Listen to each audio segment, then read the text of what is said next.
Hey guys, welcome back to Wide Awake Horror. Thanks for tuning in as always. Today we've got some really great Tinder horror stories for you guys today.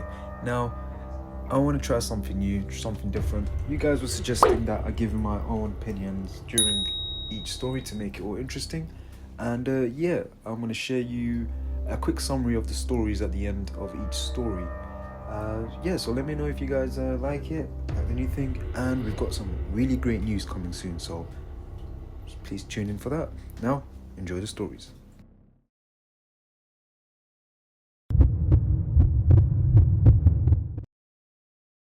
I didn't think anything was off about James at first, which is probably why it stuck with me the way it did.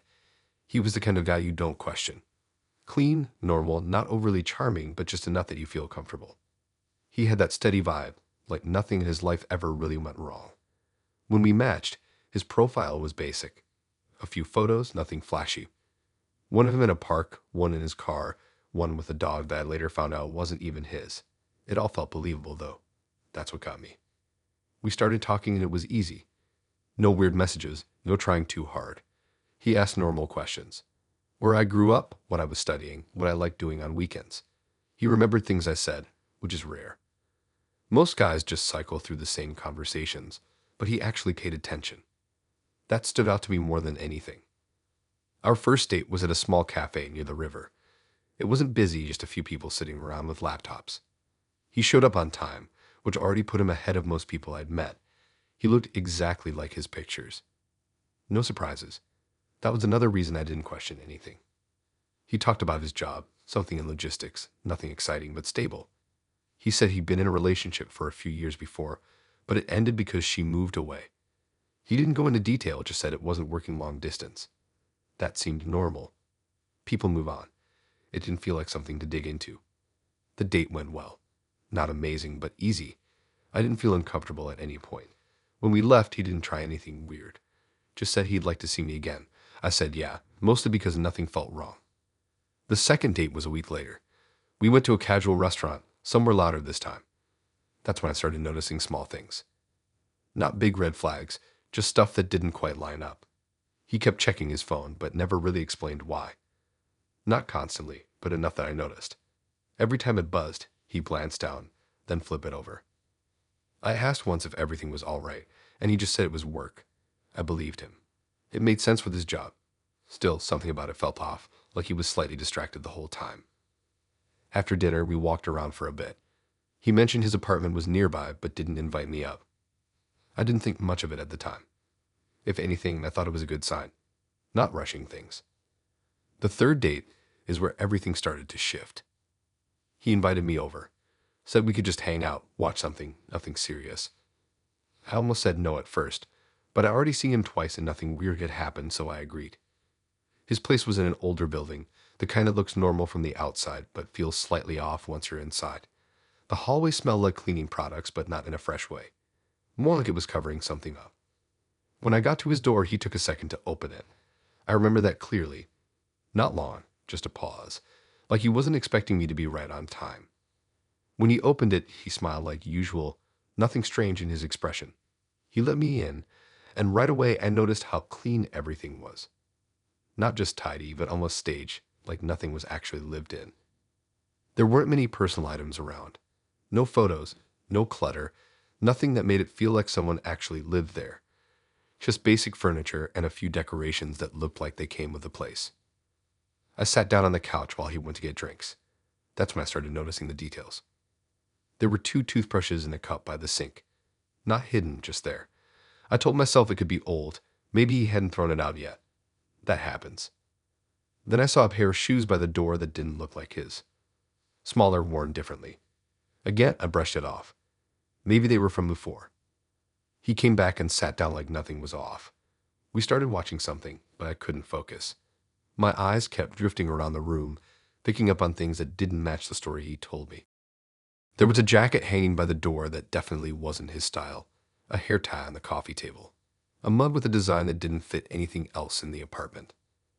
I didn't say anything right away. I didn't want to sound paranoid, but it kept building in my head.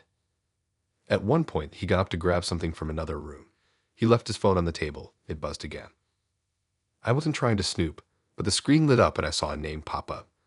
Not saved as anything weird, just a normal name. But the message preview said something that didn't match the idea of someone who had moved away. It wasn't even what the message said exactly. It was the tone. Familiar. Ongoing. Not distant. When he came back, I asked casually if he still talked to his ex.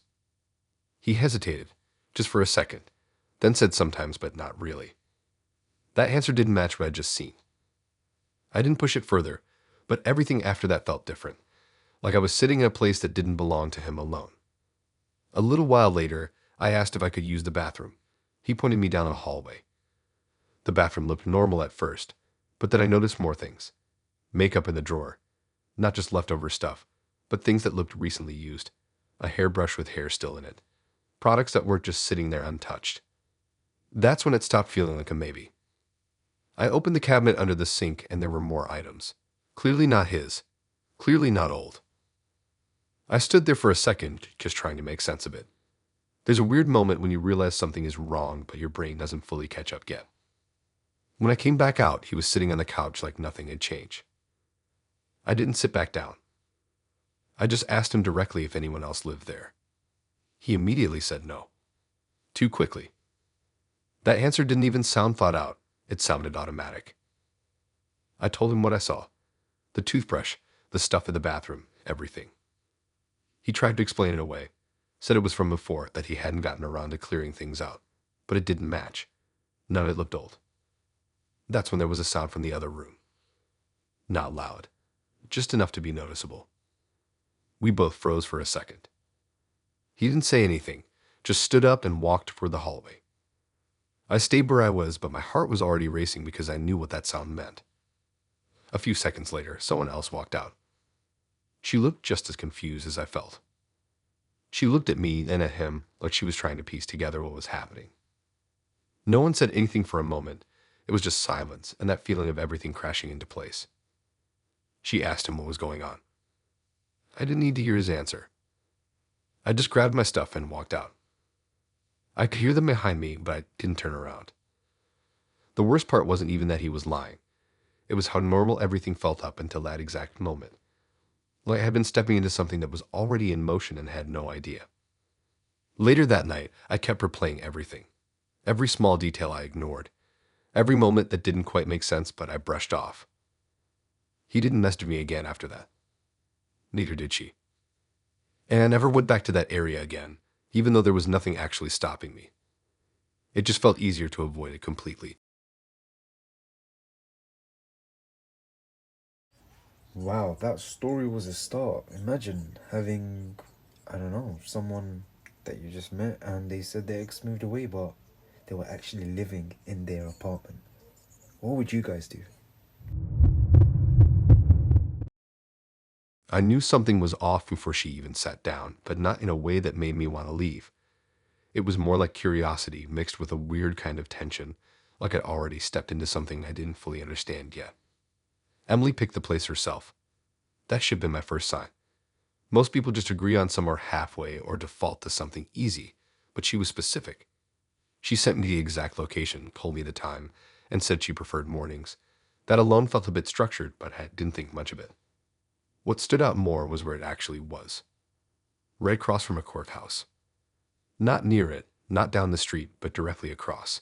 Like if you sat by the window, you could see people walking in and out of it the entire time.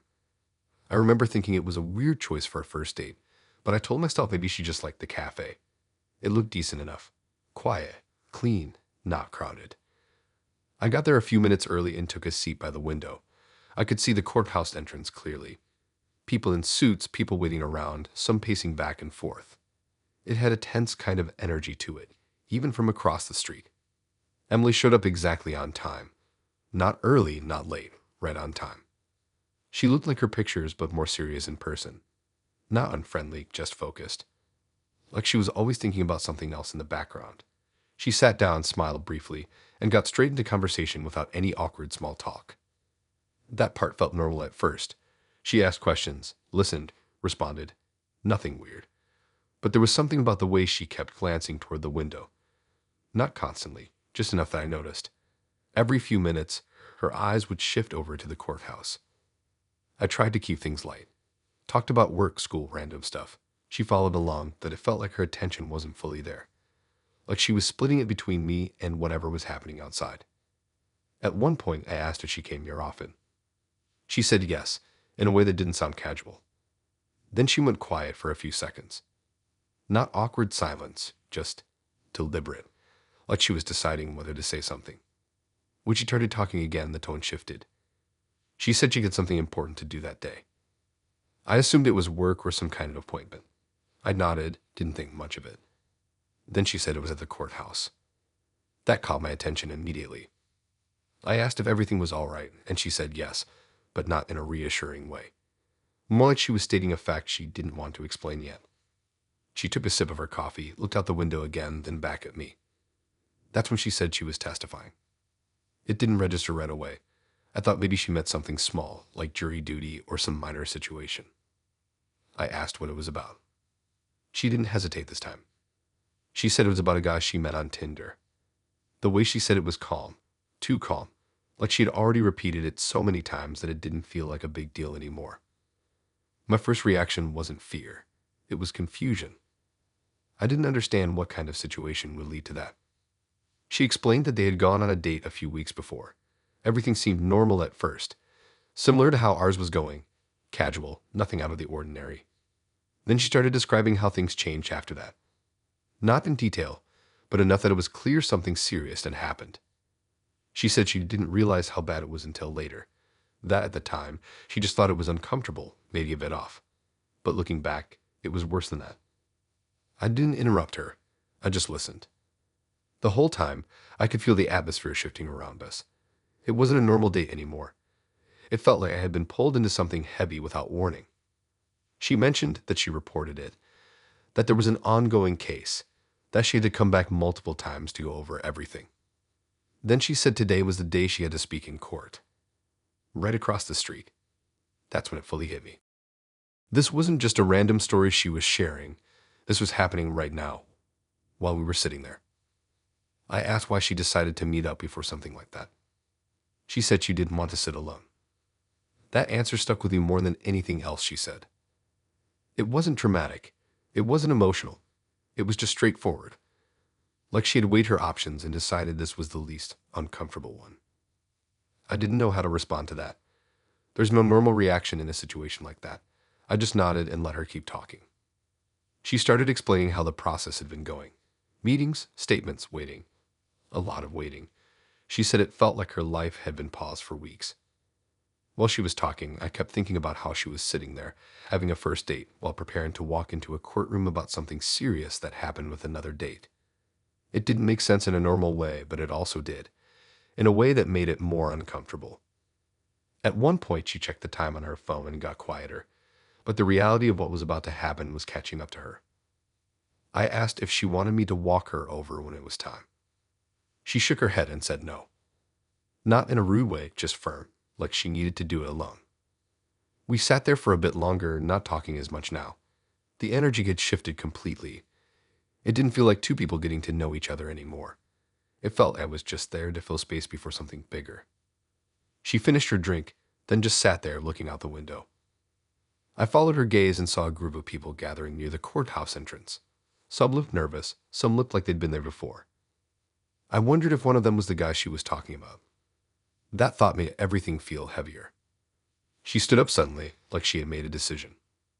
She said she had to go. No hesitation, no build-up. Just said it and grabbed her bag. I stood up too, not really knowing what else to do. For a second, it felt I should say something meaningful, something supportive, but nothing came out right in my head, so I didn't force it. She gave a small nod, then turned and walked out. I watched her cross the street toward the courthouse. She didn't look back. I sat back down for a minute after she left, trying to process what had just happened. It didn't feel real.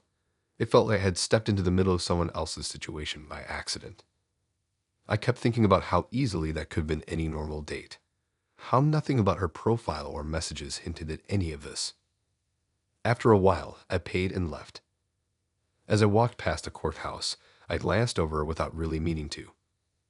I saw her standing near the entrance talking to someone. She looked different, more focused, Like whatever she'd been holding back during the date was now fully there. I didn't stop. I just kept walking. Later that day, I checked Tinder out of habit. Her profile was gone. No explanation, no message, nothing. It just disappeared like it was never there. I never found out what happened in that courtroom. And I never matched with anyone again who chose a location like that. Oh, Emily. Wow. She really testified in court against the guy she met on Tinder. Wow. Now, I don't know about you guys, but that doesn't happen often, and I don't know how I would react. How would you guys react? The first time I noticed something was off about Daniel, it wasn't obvious at all. It was one of those things that feels normal in the moment but sticks in your head later for no clear reason, like your brain quietly tagging it for review while you're still busy pretending everything is fine. We met through Tinder like usual. Nothing special about the match itself. His profile was simple but decent. A few pictures that didn't look overly curated. One of him at what looked like a work event, one outdoors, one in a mirror that wasn't trying too hard. And his bio was short but normal, just enough to make him seem like a real person and not someone trying to sell an image. He said he worked in marketing, like food spots, and didn't take himself too seriously, which is exactly the kind of thing you see all the time, so I didn't think twice about it. We talked for a few days before meeting up, and everything felt easy, nothing intense, nothing overly charming, just steady conversation that didn't feel forced. He remembered small things I said, but not in a way that felt rehearsed, more like he was just paying attention, which I appreciated because most people don't even bother. When we finally planned the first date, he suggested a place in the city that I hadn't been to before, a kind of busy street with a mix of restaurants and small shops, the kind of area where you can walk around after and not feel stuck. When I got there, he was already waiting, leaning against the wall outside like he had been there for a bit. He looked exactly like his pictures, maybe even a little more put together in person, which honestly made me relax because there's always that moment before a first date where you're wondering if they're going to look completely different. He greeted me casually, nothing awkward, and we went inside. The first part of the date went smoothly. We ordered food, talked about basic stuff like work, where we grew up, the usual. He had a calm way of talking, like nothing really stressed him out, and he didn't overshare or try to impress me too much, which made him come across as genuine. At one point, he mentioned he had lived in a few different places over the years, which explained why he seemed comfortable in the area even though he said he hadn't been there long. After we finished eating, he suggested we walk around, and I agreed because it felt like the kind of night where you don't really want to end things early. The street was still busy, people moving in and out of places, groups standing around, that kind of atmosphere where everything feels alive, but not overwhelming. That's when the first weird thing happened, and even then, it didn't fully register as weird. As we were walking, a girl passed by and suddenly stopped, looking straight at him like she recognized him instantly. She said his name, but not the name I knew him as. She called him something else, something close but definitely not the same. He paused for half a second, then smiled and greeted her like it was completely normal, like there was no confusion at all. I remember standing there thinking maybe I misheard, because it was loud and people were talking around us, so I didn't question it right away. They spoke briefly, nothing long, just a quick catch-up kind of interaction, and then she walked off. When we started walking again, I asked him about it, casually, not trying to make it a big deal. He just said it was an old nickname from years ago and brushed it off like it wasn't worth explaining. That answer seemed reasonable enough at the time, so I let it go. But then it happened again. Not even 10 minutes later, we passed another group, and this time a different girl reacted the same way, stopping mid-conversation to say his name, again, not the same name I knew him by. This one sounded completely different, not even close enough to be a nickname. He responded the same way, though, like it was nothing unusual, like everything was exactly how it should be. This time I didn't brush it off as easily.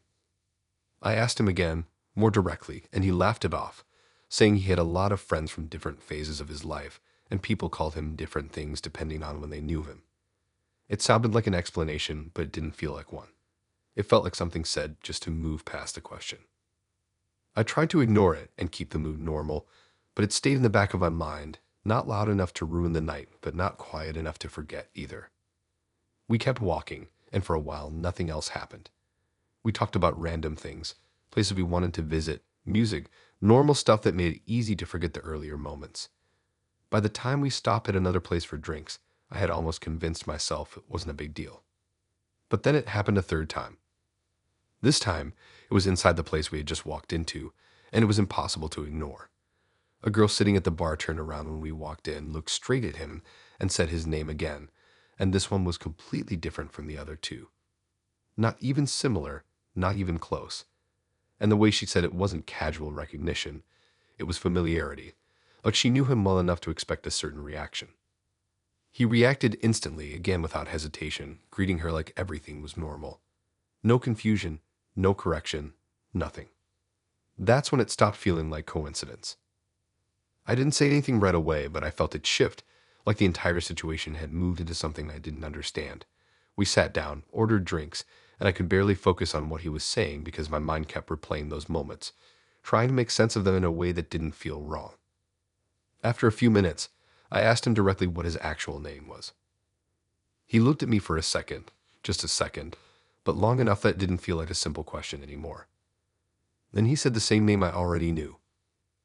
I told him that didn't make sense, because multiple people had called him completely different names, not nicknames, not shortened versions, but entirely different names. That's when I started paying closer attention to everything else. The way he checked his phone quickly, like he didn't want me to see anything on the screen. The way he kept adjusting small details about his past when I asked follow-up questions. Nothing big, just small inconsistencies that added up when you looked at them together. I asked him where he worked again, just to see if the answer stayed the same. It didn't. Not exactly. The job title was similar, but the company name changed slightly, like he expected me not to notice. At that point, it wasn't about names anymore. It was about the pattern. I felt I was sitting across from someone who had built multiple versions of himself, and I had no idea which one I was actually talking to. I didn't confront him aggressively.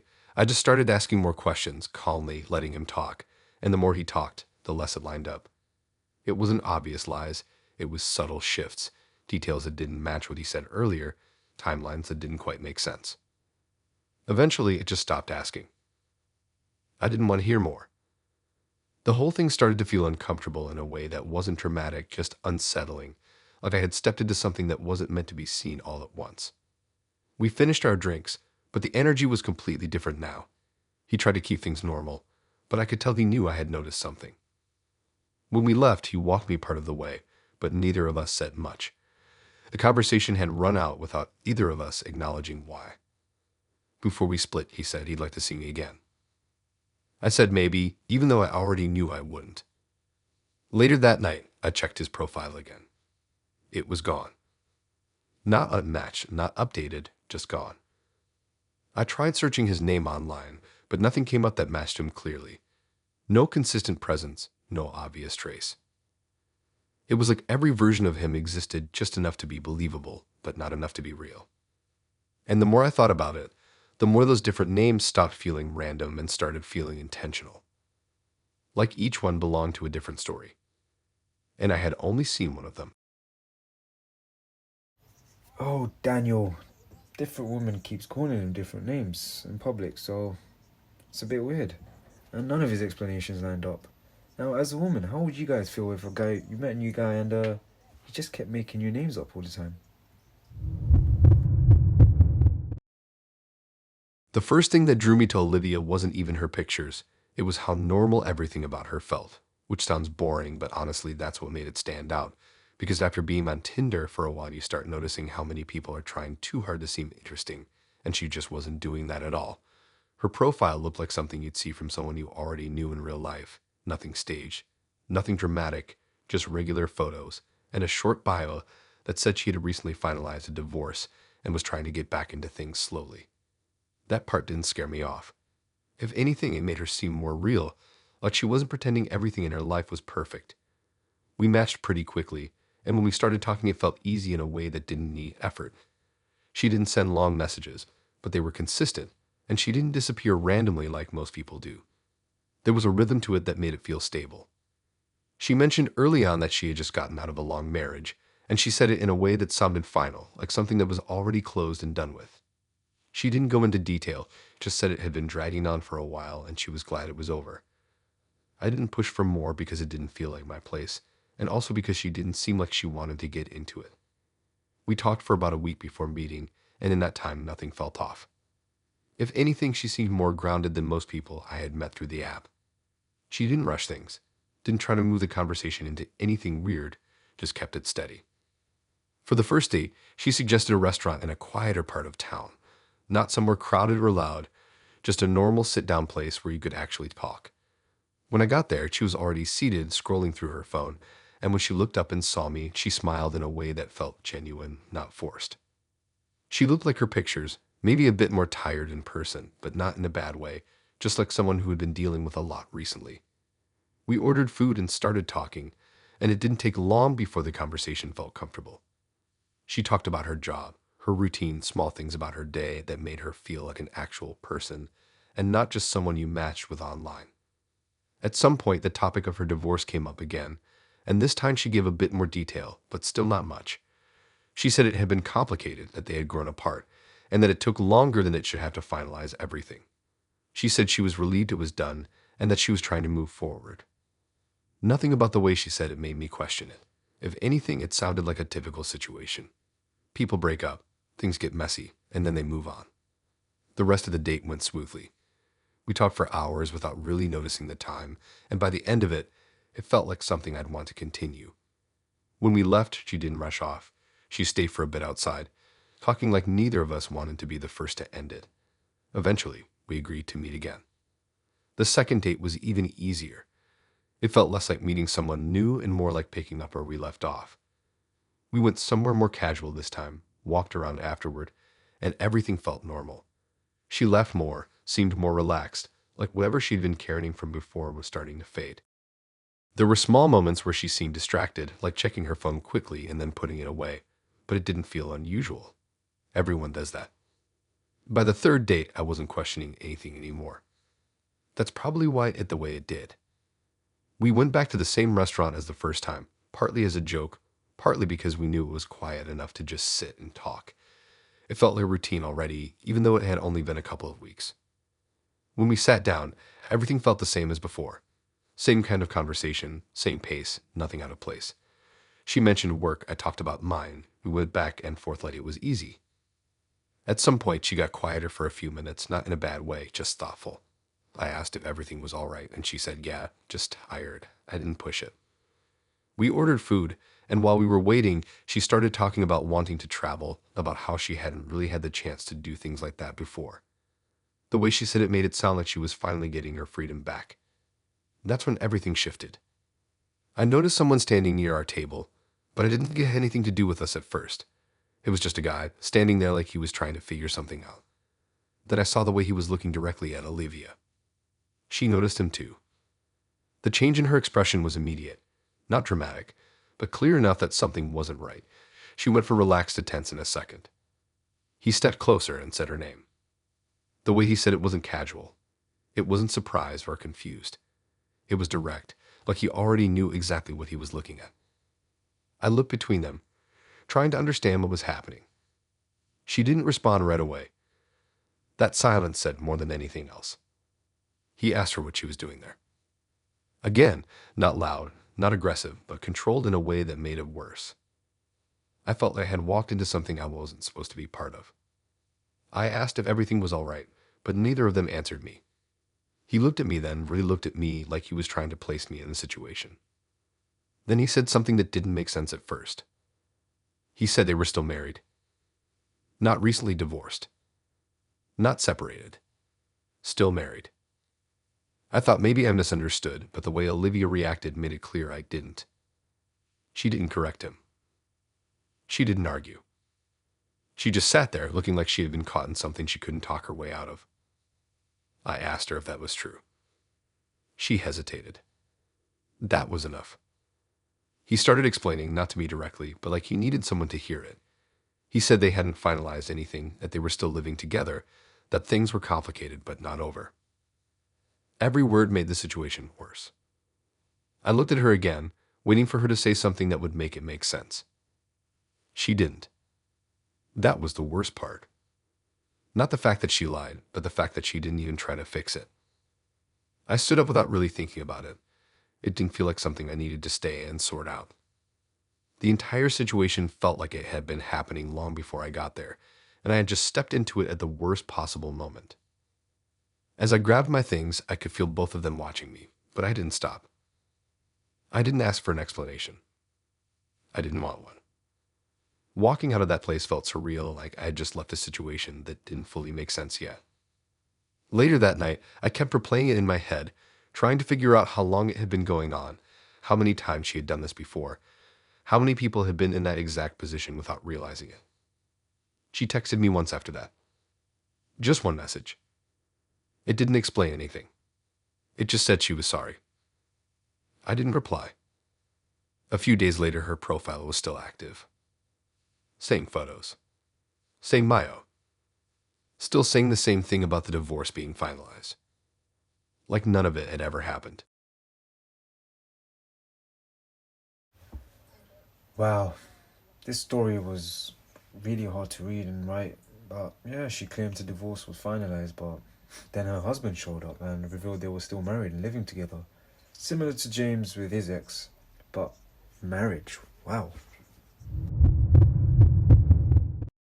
So look, I didn't think twice about Michael when we first matched, and that's exactly what makes this stick with me now, because there was nothing about him that pushed any alarms in my head. He didn't stand out in a flashy way. He didn't try to be overly interesting, and he definitely didn't come across like someone hiding something. If anything, he felt like the safest kind of person you could match with, the kind you don't screenshot to send to your friends, the kind you don't overthink. He was just normal, and at that point, normal was exactly what I was looking for. His profile looked like something you've seen 100 times, but in a good way. A few photos that didn't look staged, one where he was sitting outside somewhere with decent lighting, one indoors that made it seem like he had a clean place, and another where he looked like he was mid-conversation with someone else, which made it feel more real. His bio said he worked in media and liked conversations that felt natural instead of forced, which didn't mean much at the time, but made him seem easy to talk to. When we started messaging, it confirmed that. He wasn't trying to be clever or funny in a way that felt rehearsed. He just responded like a normal person. There was a steady flow to it that made it easy to keep going, and he didn't disappear randomly like most people do. After a few days of talking, we decided to meet up. He suggested a small place that wasn't crowded, somewhere you could actually hear each other without having to lean in the whole time. When I got there, he was already sitting outside, and when he saw me, he stood up like he had been waiting properly, not just casually scrolling and hoping I'd show up. He looked exactly like his pictures, which already made everything feel easier. And within a few minutes of sitting down, the conversation felt like it had already been going on for a while. What stood out about him wasn't what he said, it was how he listened. He didn't interrupt, didn't rush to respond, and didn't steer the conversation back to himself every time I said something. He let things sit like he was actually taking it in, and then responded in a way that made it clear he had been paying attention. At the time, that felt rare, and I think that's why I started opening up more than I usually would on a first meeting. Nothing extreme, just more than surface level. Things about my routine, my past, small personal details that normally take longer to share. He didn't react in a big way to any of it, just nodded, asked follow-up questions, and kept the tone calm. The date ended without anything awkward. No pressure, no weird moments, just a simple plan to meet again. I left feeling like I had finally met someone who didn't make things complicated, which is probably why I didn't question anything going into the second date. The second time we met, it was indoors, a bit more relaxed, and that's when I started noticing small patterns that didn't feel wrong on their own, but started to add up when I thought about them later. The biggest one was how he handled his phone. He always placed it down in a very specific way, usually face down, but angled slightly toward him, like he was aware of its position at all times. When it buzzed, he didn't just pick it up casually, he would place his hand over it first, pause for a second, then flip it and check it quickly before putting it back in almost the exact same position. It wasn't obvious enough to call up, but it was consistent enough to notice. I made a small comment about it, joking that he treated his phone like it was something important, and he just said he didn't like missing notifications. That answer sounded fine, but it didn't really match what I was seeing because it wasn't about checking it quickly. It was about how controlled the movement was, like he was making sure it stayed exactly where he wanted it. That night, the conversation went deeper.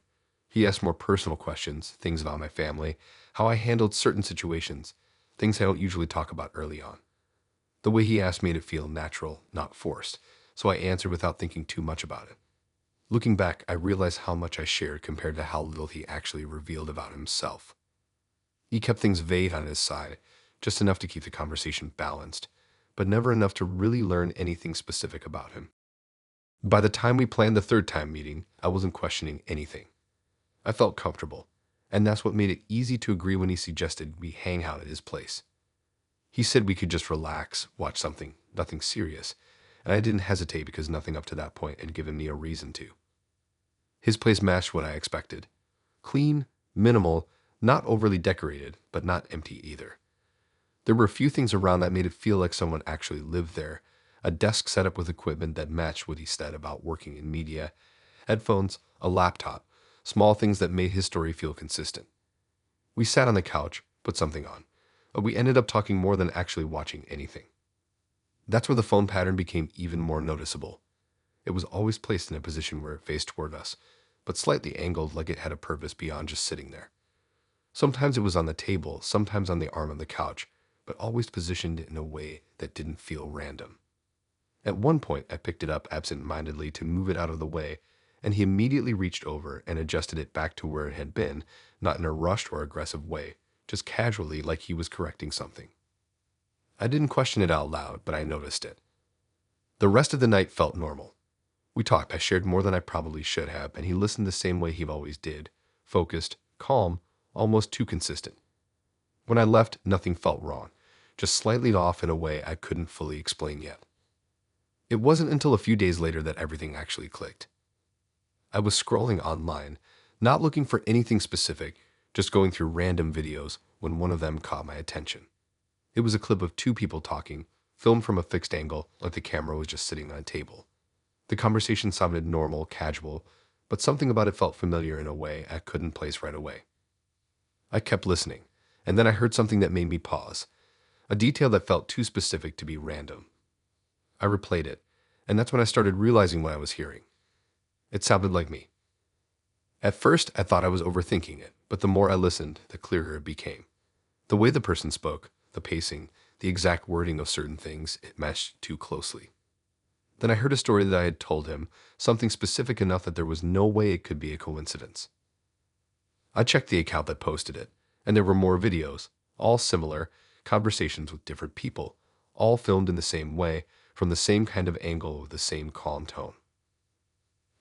I found another clip. And another. Then I found one that was definitely me. There was no doubt at that point. It wasn't similar, it wasn't close, it was exact. My voice, my words, things I had said in what I thought was a private conversation. And that's when everything started lining up in a way that made me feel sick. The way he positioned his phone, the way he asked questions, the way he let me talk without interrupting. It wasn't just him being attentive, it was him collecting something. I went back through our messages, looking for anything that hinted at this, but there was nothing. Everything still looked normal like it always had. I messaged him, trying to keep it calm, asking what kind of content he worked on. He replied like nothing was wrong, like it was just a normal question. That made it worse, because it meant he wasn't even trying to hide it at that point. I sent him one of the clips. No explanation, just the clip. He didn't respond right away. When he finally did, it wasn't an apology or even an attempt to explain properly. He just said it wasn't what I thought it was, which didn't make any sense because there was no other way to interpret it. After that, I didn't reply. A few hours later, his profile disappeared. The account with the videos went private, and then it was gone completely, like it had never existed. But I had already seen enough. And what stuck with me wasn't just that he recorded it, it was how easy it was for him to do it without me even questioning it. Everything about him was built to feel normal, and that's what made it work. And now every time someone seems a little too attentive, a little too focused, I don't see it the same way anymore.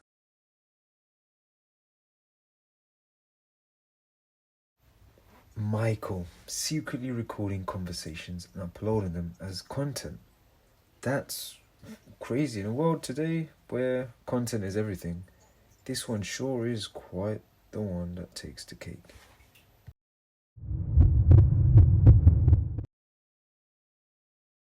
I didn't expect anything strange from Sophie, and that's probably why I stayed longer than I should have. because nothing about her profile gave off the kind of feeling that something was wrong. She looked normal in a very specific way, like someone who didn't try too hard but still knew how to present herself. Her pictures weren't overly edited, just casual shots that made it seem like she had a steady life. There was one of her sitting at a table somewhere, one outside in what looked like a park, and another that looked like it had been taken by someone else, not staged, just a moment caught at the right time. Her bio was short, just said she liked quiet places and didn't enjoy crowded environments, which I actually related to, so it made her stand out a bit more. When we started talking, she was consistent but not overly enthusiastic, which made it feel more real. She didn't reply instantly, but she also didn't leave gaps that made you think she wasn't interested. The way she typed felt measured, like she thought about what she was saying before sending it.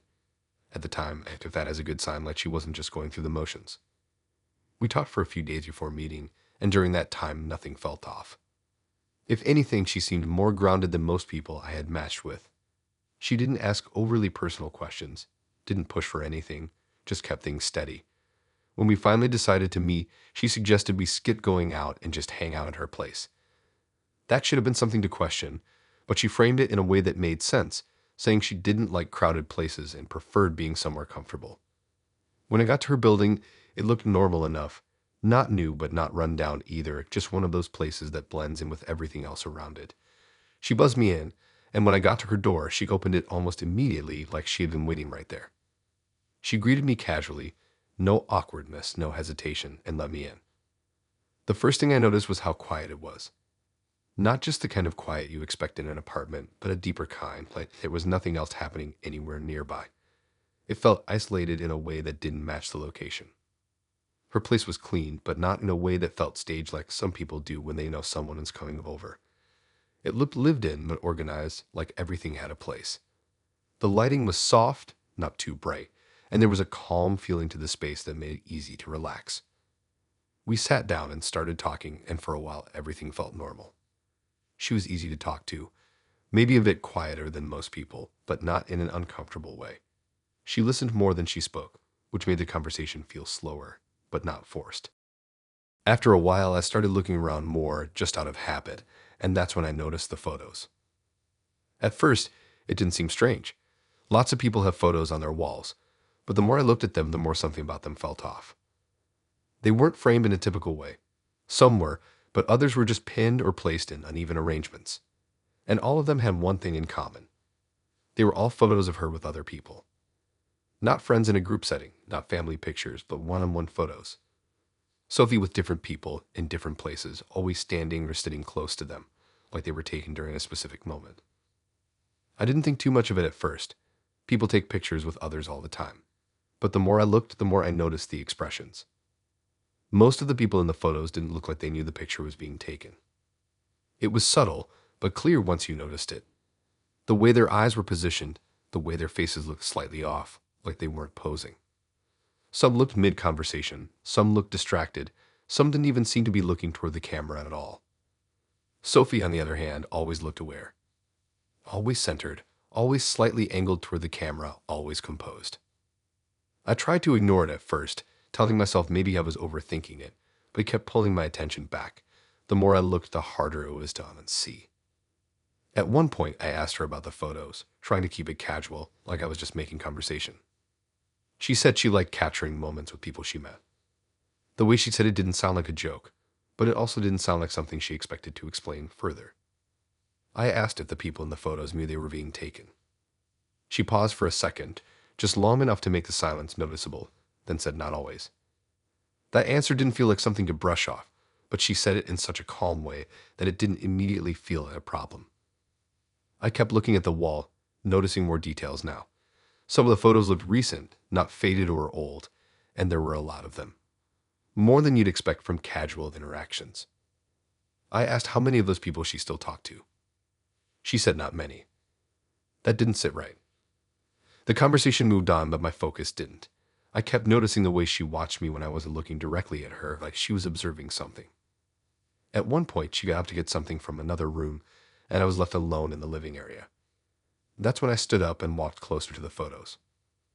Up close, it was even clearer. None of them looked posed from both sides.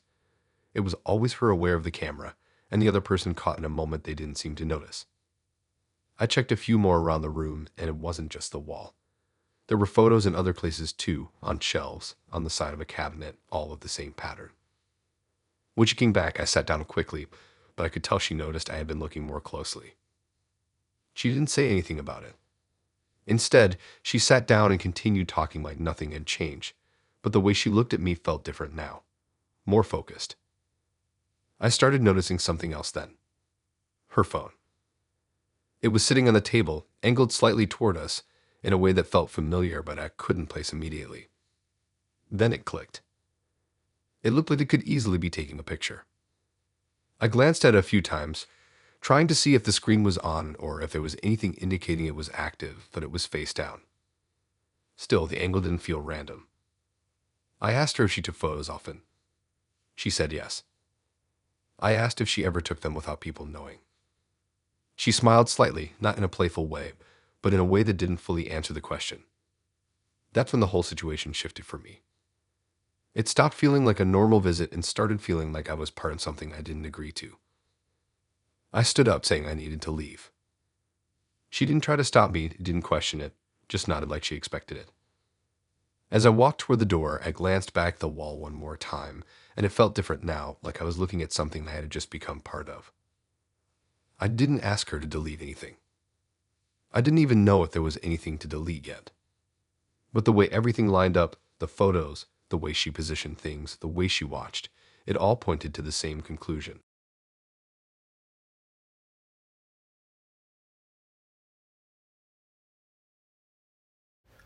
Oh, this story was a bit of a dark one. Imagine that your picture was in someone's apartment.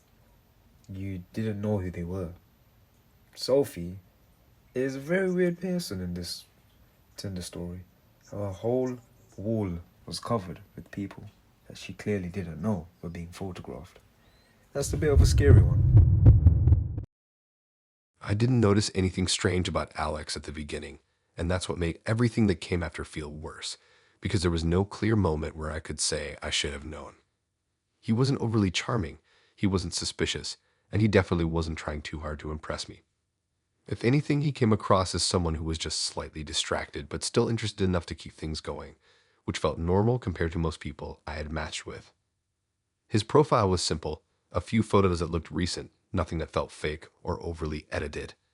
One of him in a car, one outdoors, one that looked like it had been taken by someone else without him noticing.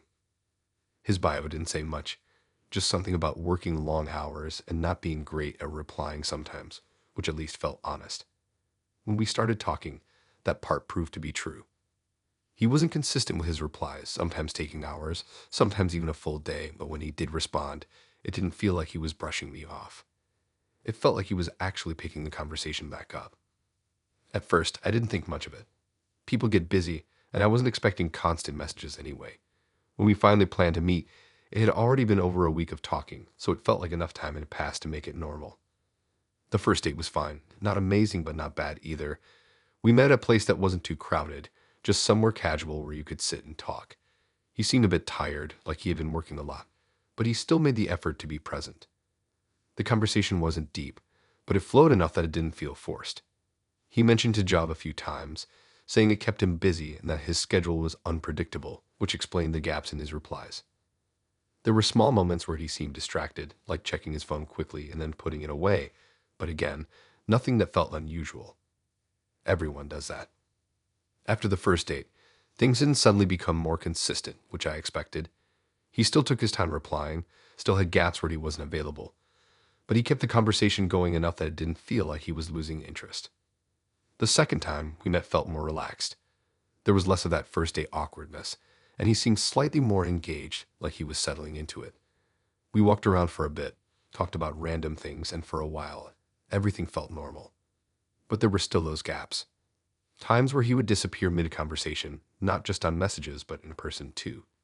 He would get a notification, glance at it, and then his focus would shift for a few seconds before coming back. It wasn't constant, but it was noticeable enough to leave a slight impression. At one point, I asked him directly if he was always this busy, and he said yeah, that it had been like that for a while. He didn't elaborate much, just said it was work-related. I didn't push it further. By the third week of knowing him, I had gotten used to the pattern. I didn't expect immediate replies. I didn't expect full attention all the time. And because of that, I didn't question it as much as I probably should have. The shift didn't come from him directly. It came from someone else. I was at work when a coworker mentioned something about Tinder, just casually talking about matches and dates. It wasn't anything serious, just one of those conversations people have when they're bored. At some point, she mentioned a guy she had been talking to, and as she described him, something about it sounded familiar. Not enough to say anything right away, but enough to catch my attention. She mentioned his job, the way he talked about being busy, the way he spaced out his replies. It lined up just enough to make me wonder. Then she showed me his profile. It was him. Same photos. Same bio. The only difference was the name. It wasn't Alex. I didn't react immediately. I just looked at the screen, trying to make sense of it without jumping to conclusions. It could have been a coincidence, but didn't feel like one. I asked her how long she'd been talking to him. She said about 2 weeks. That overlapped exactly with the time I had been seeing him. I asked if they had met in person. She said they were planning to. That's when it stopped being a coincidence. I didn't tell her right away. I didn't even know how to explain it without sounding like I was making assumptions. Instead, I asked more questions, casually trying to confirm what I was already starting to believe. Everything lined up. The way he replied. The way he described his schedule. Even some of the things he said about his interests matched what he had told me. The only thing that was different was the name he was using. I went back to my messages with him and looked through them again, this time with a completely different perspective. The gaps, the timing, the way he disappeared and came back, it all started to make sense in a way it hadn't before. He wasn't just busy. He was splitting his time. And not just between normal things like work and life, but between different people who all thought they were talking to the same person. Later that day, I checked his profile again. It was still there. Same name. Same photos. Nothing had changed. I didn't confront him immediately. I wanted to see how far it went, how consistent the pattern was. Over the next few days, I paid closer attention to when he replied, how long he took, and what he said. I also asked my coworker, without giving away too much, about our conversations with him. The overlap was clear. There were times where he would stop replying to me, and at the same time, she would say he had just messaged her. The timing wasn't exact, but it was close enough to show a pattern. Then it got worse.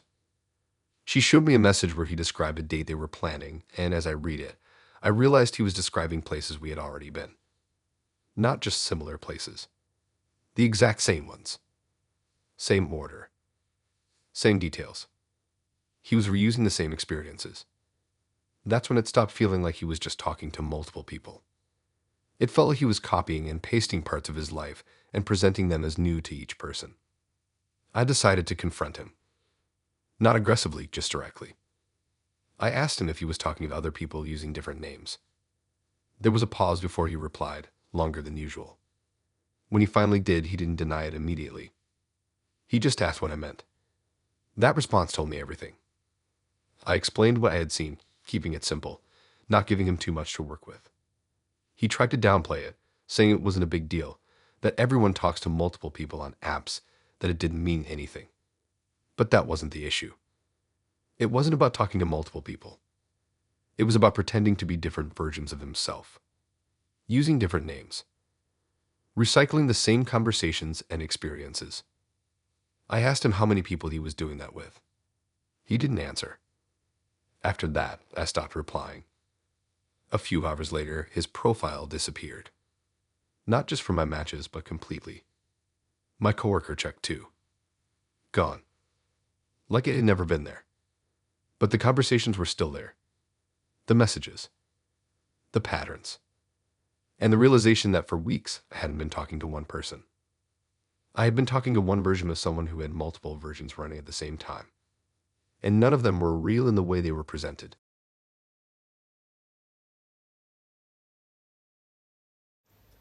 Oh, Alex, using different names and running multiple parallel versions of him.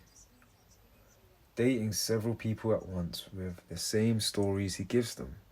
Now that's someone you do not want to be dating.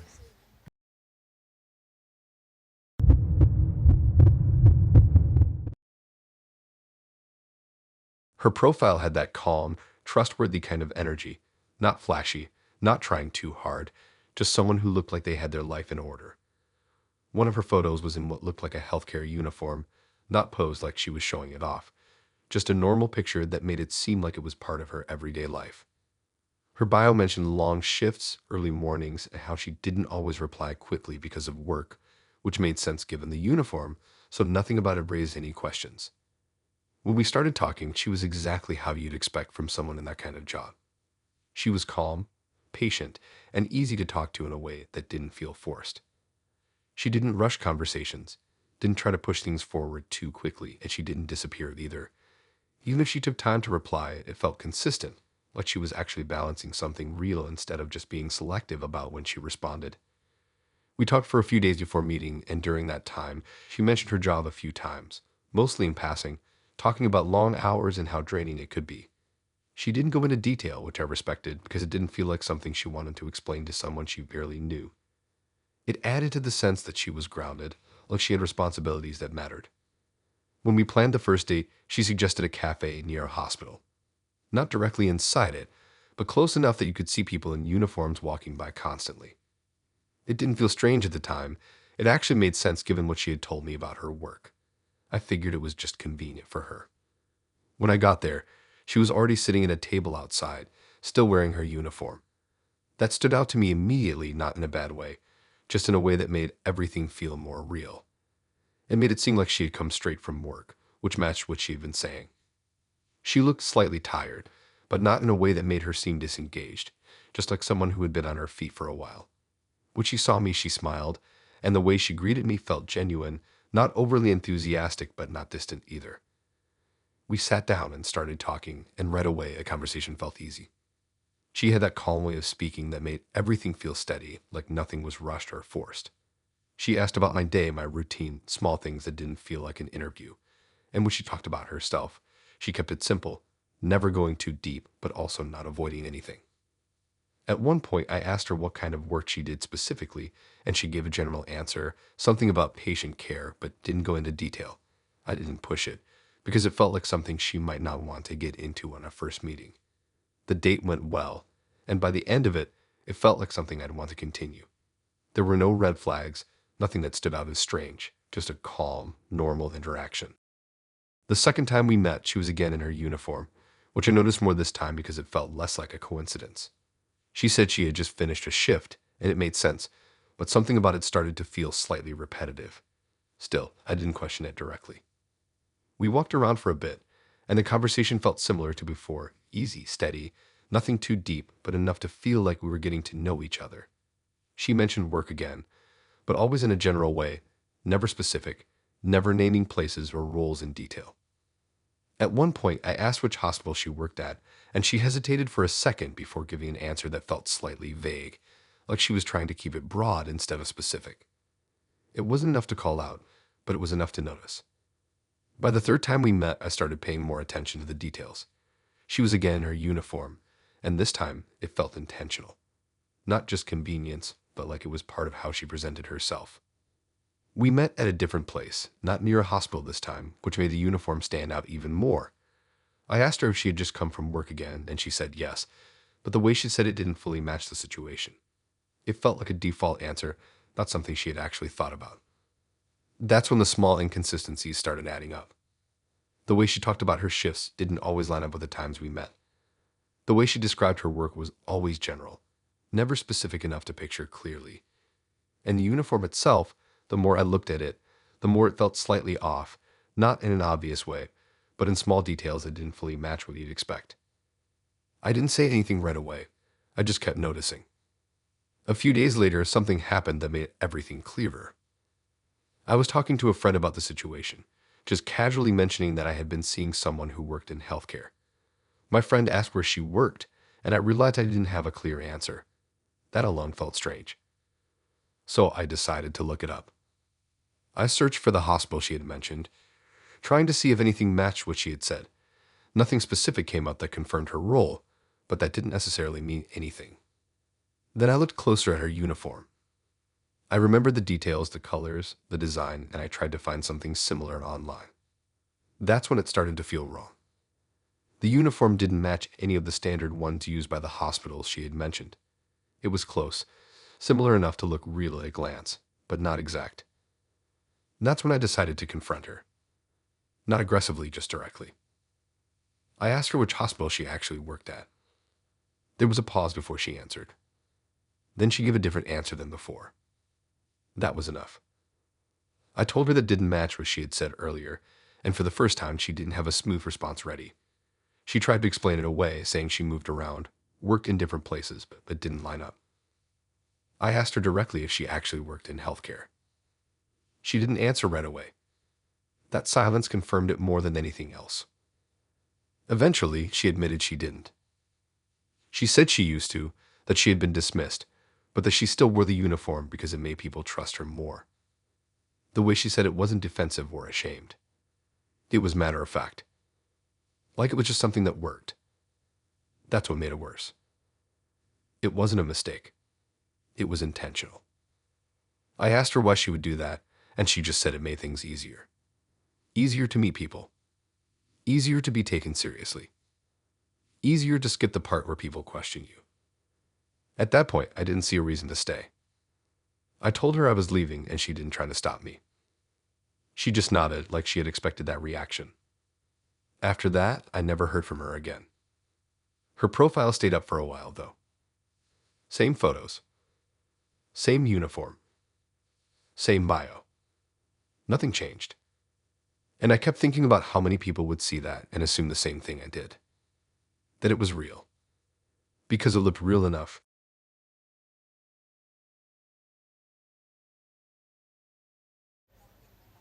Oh, Hannah. She pretended to work in healthcare and wore a uniform to gain trust.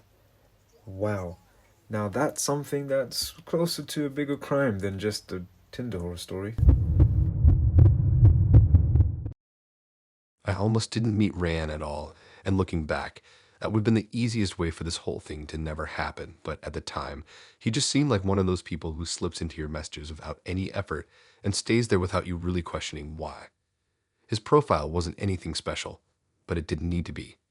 He had a couple of photos that looked recent, nothing overly polished, just enough to show he was a real person. One of him standing outside somewhere, one in his car, and one that looked like it had been taken by a friend. His bio was short, just something about working full-time and not being on the app constantly, which made sense when you actually talked to him. The way he messaged matched that completely. He wasn't glued to his phone, and he didn't pretend to be. Sometimes he'd reply quickly, sometimes it would take hours, but it never felt like he was disappearing on purpose. When he did reply, it felt like he was actually there, like he wasn't juggling 10 conversations at once. That alone made him stand out more than most people I'd matched with. We talked for about a week before meeting, and during that time, nothing felt off. He didn't overshare, but he didn't avoid questions either. He said he lived alone, worked long hours, and mostly kept to himself during the week. It sounded simple, maybe even a bit boring, but in a good way. It felt stable. When we met for the first time, it was at a place that wasn't too crowded, just somewhere you could sit and talk without having to compete with noise. He showed up a few minutes late, but not in a careless way, more like he had been dealing with something before coming. He apologized briefly, sat down, and within a few minutes, the conversation felt normal. He wasn't overly talkative, but he wasn't quiet either.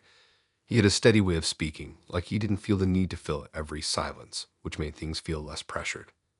He asked about my routine, my work, small things that made it feel like he was trying to understand how my life worked, not just make conversation for the sake of it. The first date ended without anything strange.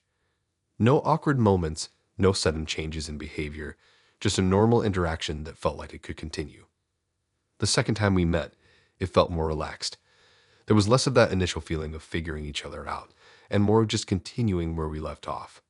We went somewhere more casual, walked around after, and everything still felt consistent. He mentioned his place at one point, saying it wasn't far from where we were, but he didn't suggest going there, which I took as a good sign. There were small things, though.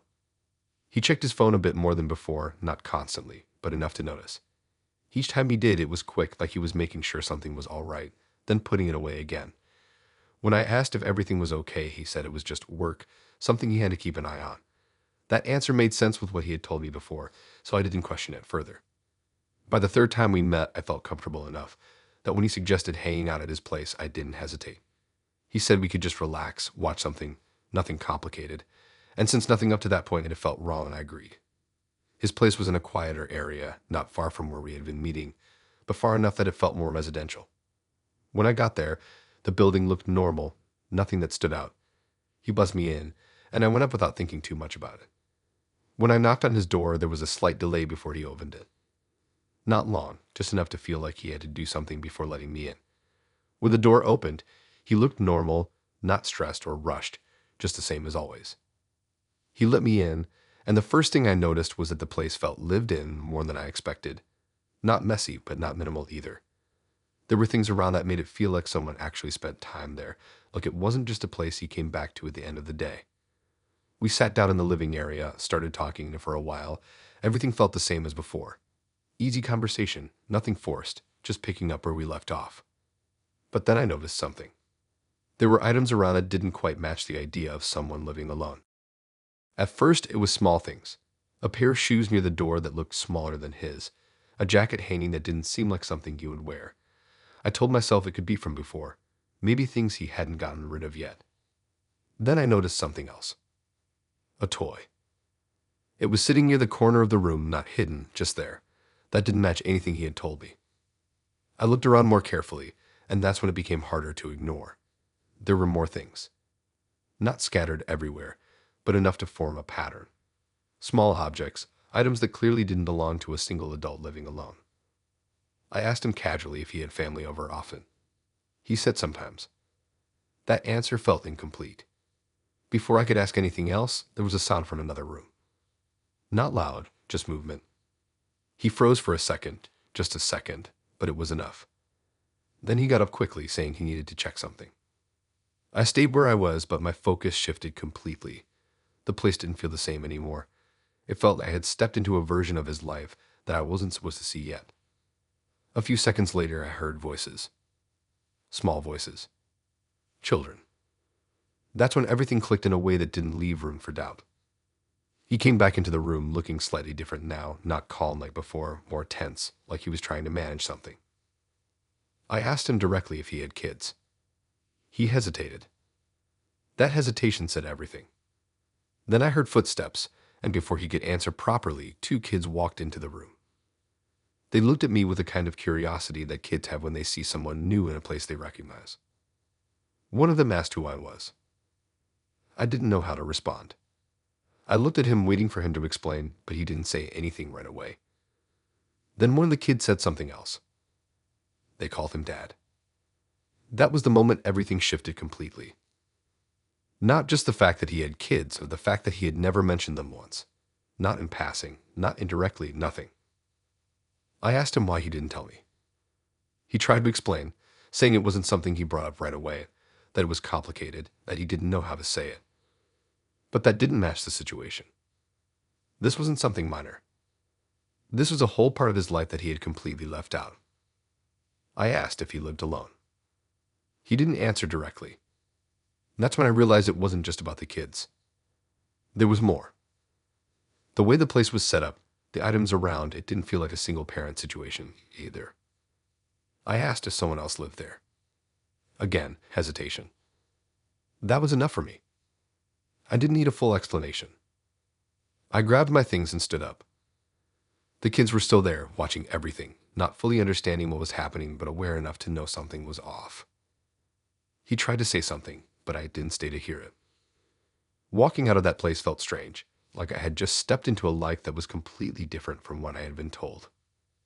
Later that night, I kept thinking about how easy it was for him to leave all of that out. Not just afraid to mention it, but actively not include it in anything he said. He didn't message me after that. I didn't message him either. A few days later, I checked his profile again. It was still there. Same photos. Same bio. Still giving the impression of someone who lived alone.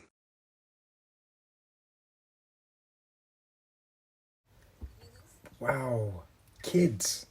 Ryan had kids and a possible partner living there at the same time and never mentioned that. Imagine you were on a date with Ryan and he said that to you. That is crazy. By the time I realized something was seriously wrong with Megan, it wasn't because of one big moment. It was because of how many small things had already stacked up in a way I couldn't ignore anymore. And the worst part is, if you looked at everything from the outside, nothing about her would seem unusual at all. She was the kind of person you describe as easy to get along with, calm, and maybe even a bit more thoughtful than most people you meet online. We matched without much build-up, just one of those normal interactions where neither person tries too hard at the start. Her profile didn't stand out in a loud way, but it didn't need to. It felt real.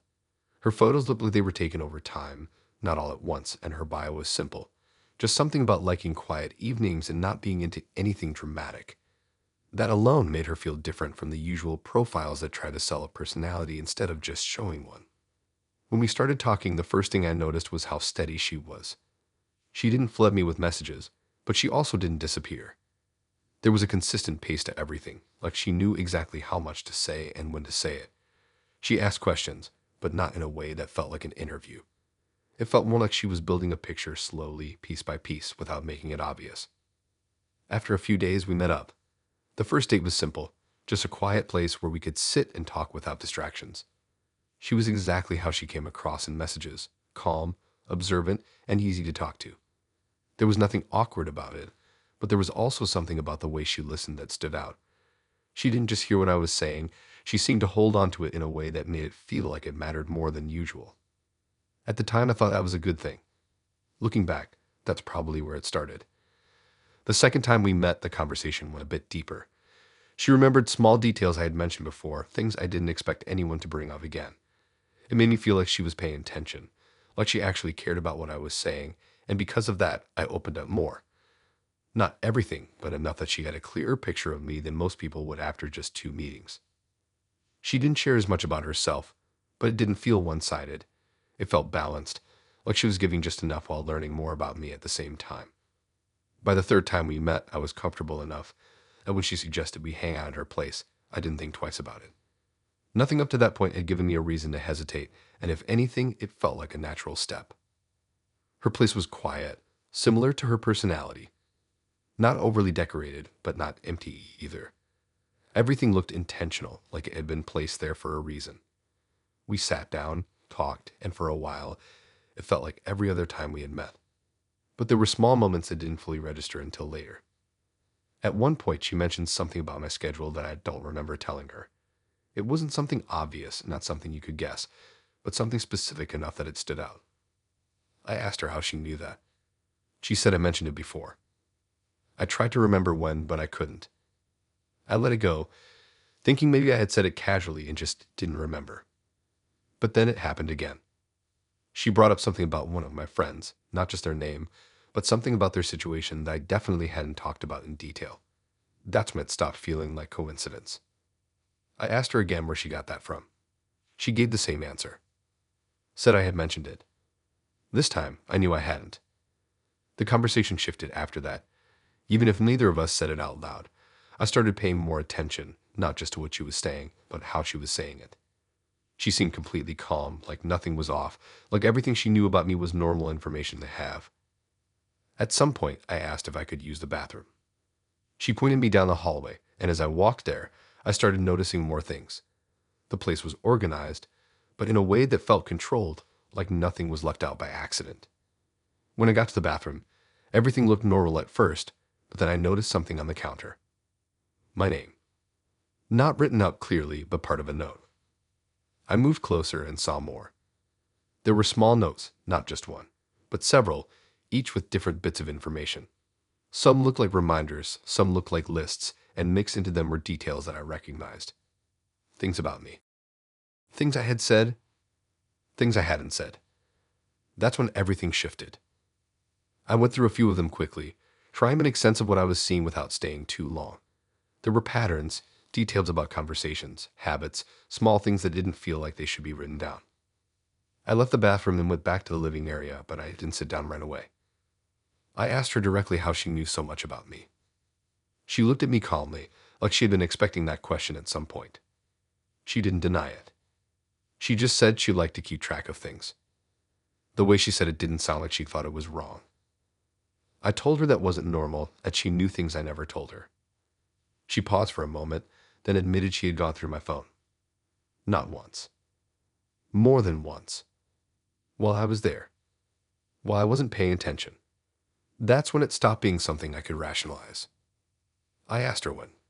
She said the last time I had been over. She said it like it was a small detail, like it didn't change anything. I tried to think back to that night, to any moment where I might have left my phone unattended, and there were a few. Small moments, nothing that seemed important at the time. That's all it took. I asked her why she would do that. She said she wanted to understand me better. That answer didn't make it better. If anything, it made it worse. Because it meant she didn't see anything wrong with it. I didn't stay after that. I grabbed my things and left without trying to argue or get more answers because it didn't feel like something that could be explained in a way that made sense. Later that night, I kept thinking about how much she knew. Not just from what I had told her, but from what she had taken without me knowing. The messages. The contacts. The details. All of it. She didn't message me after that. I didn't message her either. A few days later, I checked her profile again. It was still there. Same photos. Same bio. Nothing that hinted at any of it. And the worst part is, if you matched with her, you'd never know. Because everything about her felt normal.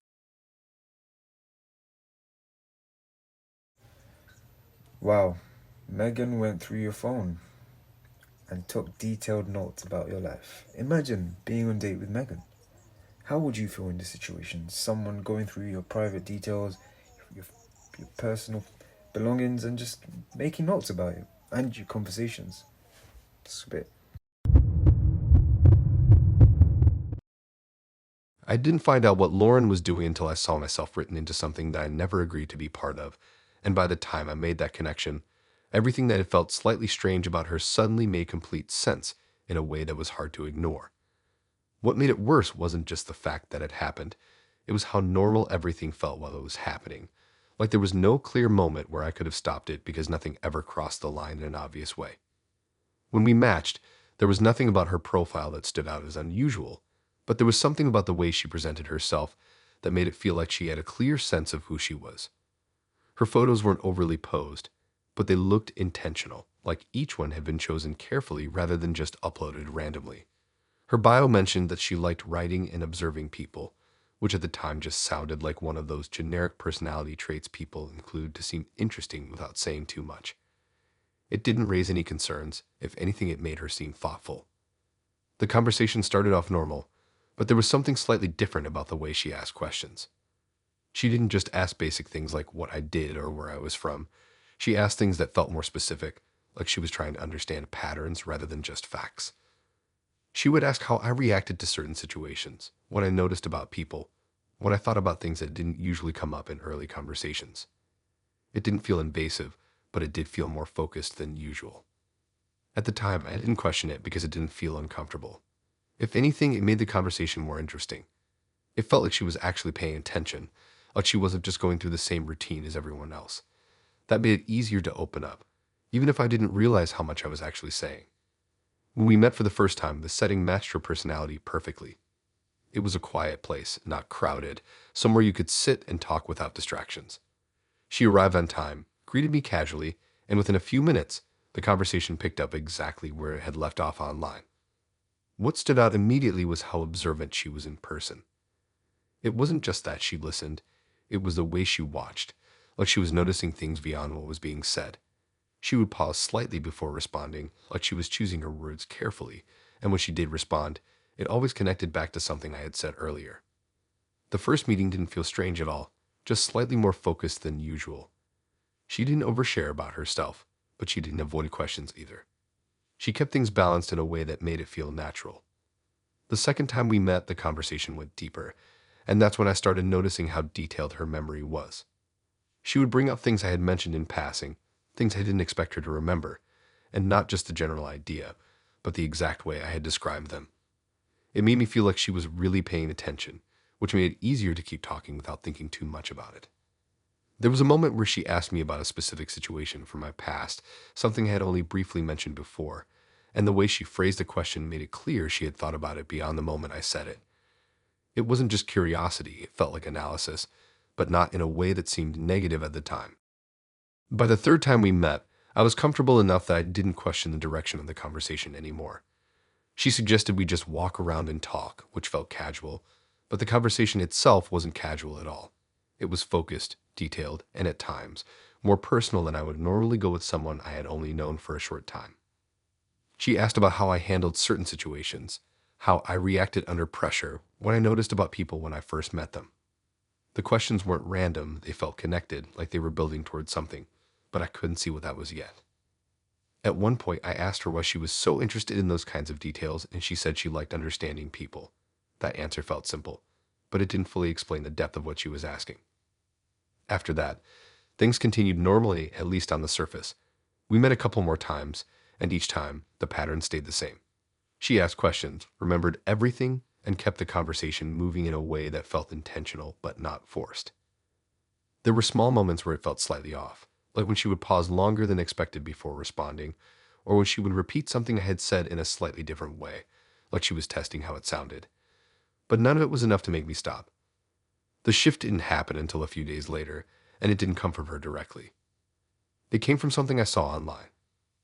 I was scrolling through a site where people post short stories and personal accounts, not looking for anything specific, just passing time.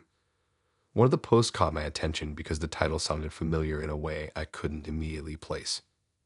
I opened it and started reading. At first, it felt like a general story, something fictional but grounded, the kind of thing people write based on real-life situations. But as I kept reading, details started to line up in a way that didn't feel like coincidence. The setting. The situation. The way the person in the story described certain things. It all felt too close to something I recognized. Then I got to a part that made it impossible to ignore. There was a description of a specific situation that I had told Lauren about, something detailed enough that it couldn't have been guessed or generalized. The way it was written matched not just the event, but the way I had explained it. I stopped reading for a second, trying to convince myself it was just similar, but when I went back and read it again, it was clear. It wasn't similar. It was mine. I kept reading, and the more I read, the worse it got.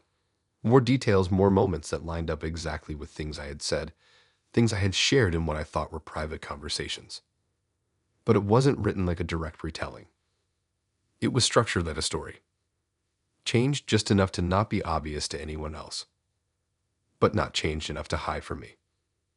I went back to her profile, checked everything again, and suddenly her bio made sense in a way it hadn't before. She wasn't just someone who liked writing. She was using people to create it. I didn't message her right away. I wanted to be sure, even though I already knew. I went back to our conversations, looked at the questions she asked, the way she guided things, and it all lined up with what I had just read. It wasn't random. It was intentional. I finally sent her the story. No explanation, just the link. She didn't respond immediately. When she did, it wasn't denial. She said it wasn't exactly me. That answer confirmed everything, because it meant she knew what I was talking about. I asked her how many others she had done that with. She didn't answer. After that, I didn't reply again. A few hours later, the story was gone. Her profile was still up, but nothing had changed. Same photos. Same bio. Still saying she liked writing. And I couldn't stop thinking about how many other stories were out there, written from conversations people thought were private, changed just enough to seem fictional. And how easily I could have been just another one without ever realizing it.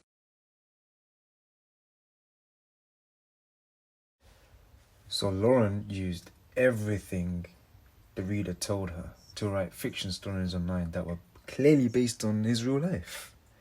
Wow. Talk about crazy story.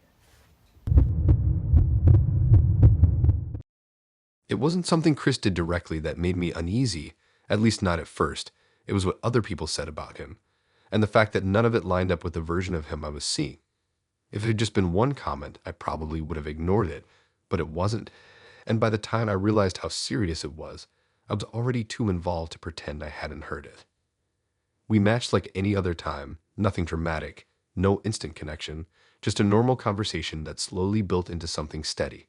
His profile looked clean and simple, a few photos that didn't feel staged, one of him at what looked like a gathering, one outside, and one that seemed like it had been taken by someone else without him noticing. His bio didn't say much, just that he liked keeping things low stress and didn't deal well with unnecessary drama, which made him seem grounded. When we started talking, he came across exactly like that. Calm, controlled, and easy to deal with. He didn't rush anything, didn't try to impress me, and didn't overshare. He asked questions, but they were always measured, like he was careful about how much he revealed and how much he asked in return. After a few days, we met up. The first date felt normal, maybe even a bit better than average, because there was no awkward energy. He seemed comfortable, which made me feel comfortable, and the conversation flowed without any effort. He talked about his job, his routine, things that made his life seem stable, and nothing about it raised any concerns. What stood out, though, was how he talked about people in his life. He didn't mention many. When I asked about friends, he gave general answers.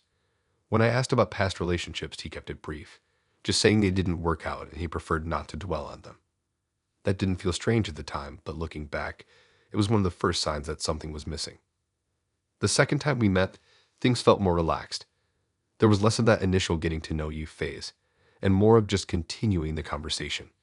He seemed slightly more open, but still controlled in what he shared. At one point, he mentioned a group of friends he used to spend time with, but the way he talked about them felt distant, like they were part of a past he didn't fully explain. When I asked if he still saw them, he said not really, just that people drift apart. That answer made sense on its own, but it came up again later. And then again. Different people, same outcome. People he used to be close with, but wasn't anymore. It wasn't just one situation, it was a pattern. I didn't question it directly, but I noticed it. By the third time we met, I felt comfortable enough that when he suggested introducing me to a couple of people he knew, I agreed without thinking too much about it. It felt like a natural step, like things were progressing normally. We met at a place that was a bit more social than the others, not too loud, but busy enough that there were groups of people around. When we got there, a few people were already seated, and he introduced me casually, like it wasn't a big deal. At first, everything felt normal.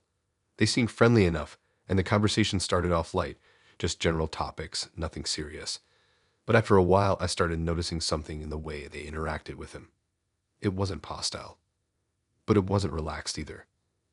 There was a slight tension, like they were being careful about what they said. At one point, one of them asked me how long we had been seeing each other, and when I answered, there was a brief lip exchange between them that didn't feel random. I didn't understand it at the time, but it stuck with me. Later in the evening, when Chris stepped away to take a call, one of them leaned slightly closer to me and asked if I knew much about him. The question itself wasn't strange, but the way it was asked was. I said I knew the basics, nothing too deep yet. That's when they hesitated. Just for a second, like they were deciding whether to say something. Then one of them said something that didn't match anything I had heard before. They said that every girl he dated eventually disappeared from his life completely. Not in a dramatic way. Not with arguments or big breakups. Just gone. No contact. No explanation. At first, I thought they meant it casually, like people drift apart, but the way they said it made it clear that wasn't what they meant.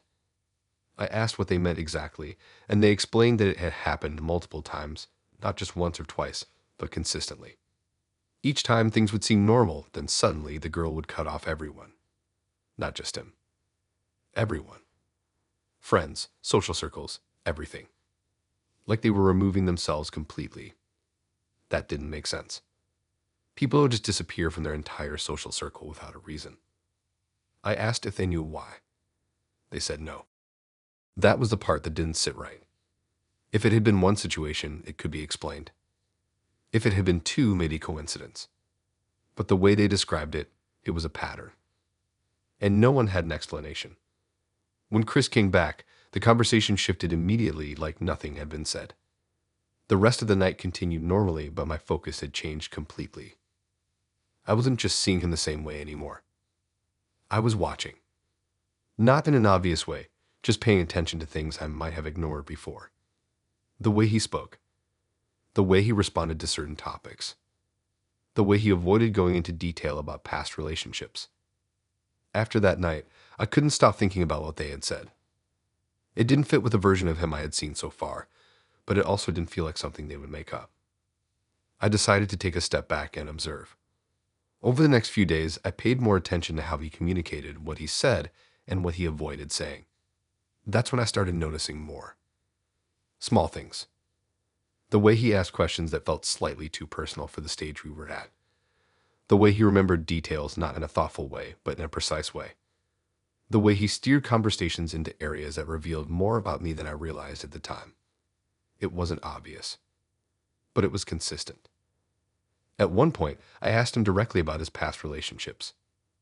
He gave the same kind of answer as before, brief, controlled, and without detail. I pushed a bit further, asking why things ended. He said they just didn't work out. That answer felt incomplete. I mentioned what his friends had said, not directly accusing him, just bringing it up. That's when his reaction changed. Not dramatically, but enough to notice. He didn't deny it immediately. He just said people have their own versions of things. That answer didn't explain anything. If anything, it made it worse, because it meant there was more to it. I asked him if there was a reason why people would cut off everyone after being with him. He didn't answer directly. He just said not everything is as simple as it looks. That was the moment I realized I wasn't going to get a clear answer. And that was also the moment I decided I didn't need one. I didn't wait for things to escalate. I didn't try to figure it out further. I just stopped. Stopped replying. Stopped engaging. Removed myself before I became part of whatever pattern they were talking about. He messaged a few times after that, nothing aggressive, just asking if everything was okay. I didn't respond. Eventually, the messages stopped. A few days later, I checked his profile again. It was still there. Same photos. Same bio. Nothing that hinted at anything unusual. And that's what stayed with me the most. Because if I hadn't met those people, I would have kept going. And I probably wouldn't have seen anything wrong until it was too late. His friend warned her that every girl he dates eventually cuts off everyone in their life after being with him. Now, I don't know about you, but is that really a deal you want to take if you were to date Chris? Chloe sent me something that made no sense at first, and then slowly started making too much sense the more I looked at it. Up until that moment, everything about her had felt structured in a way I actually respected, like she knew what she wanted and didn't waste time pretending otherwise, and that made it easy to overlook the parts that didn't quite feel normal because they were hidden inside things that looked like discipline instead of control. When we matched, her profile immediately stood out, not because it was flashy or overly curated, but because it was specific in a way that most people avoid. She made it clear she valued time, that she didn't like anything being wasted, and that she preferred directness over small talk, which at the time made her seem more serious than most people on the app, but not in a negative way.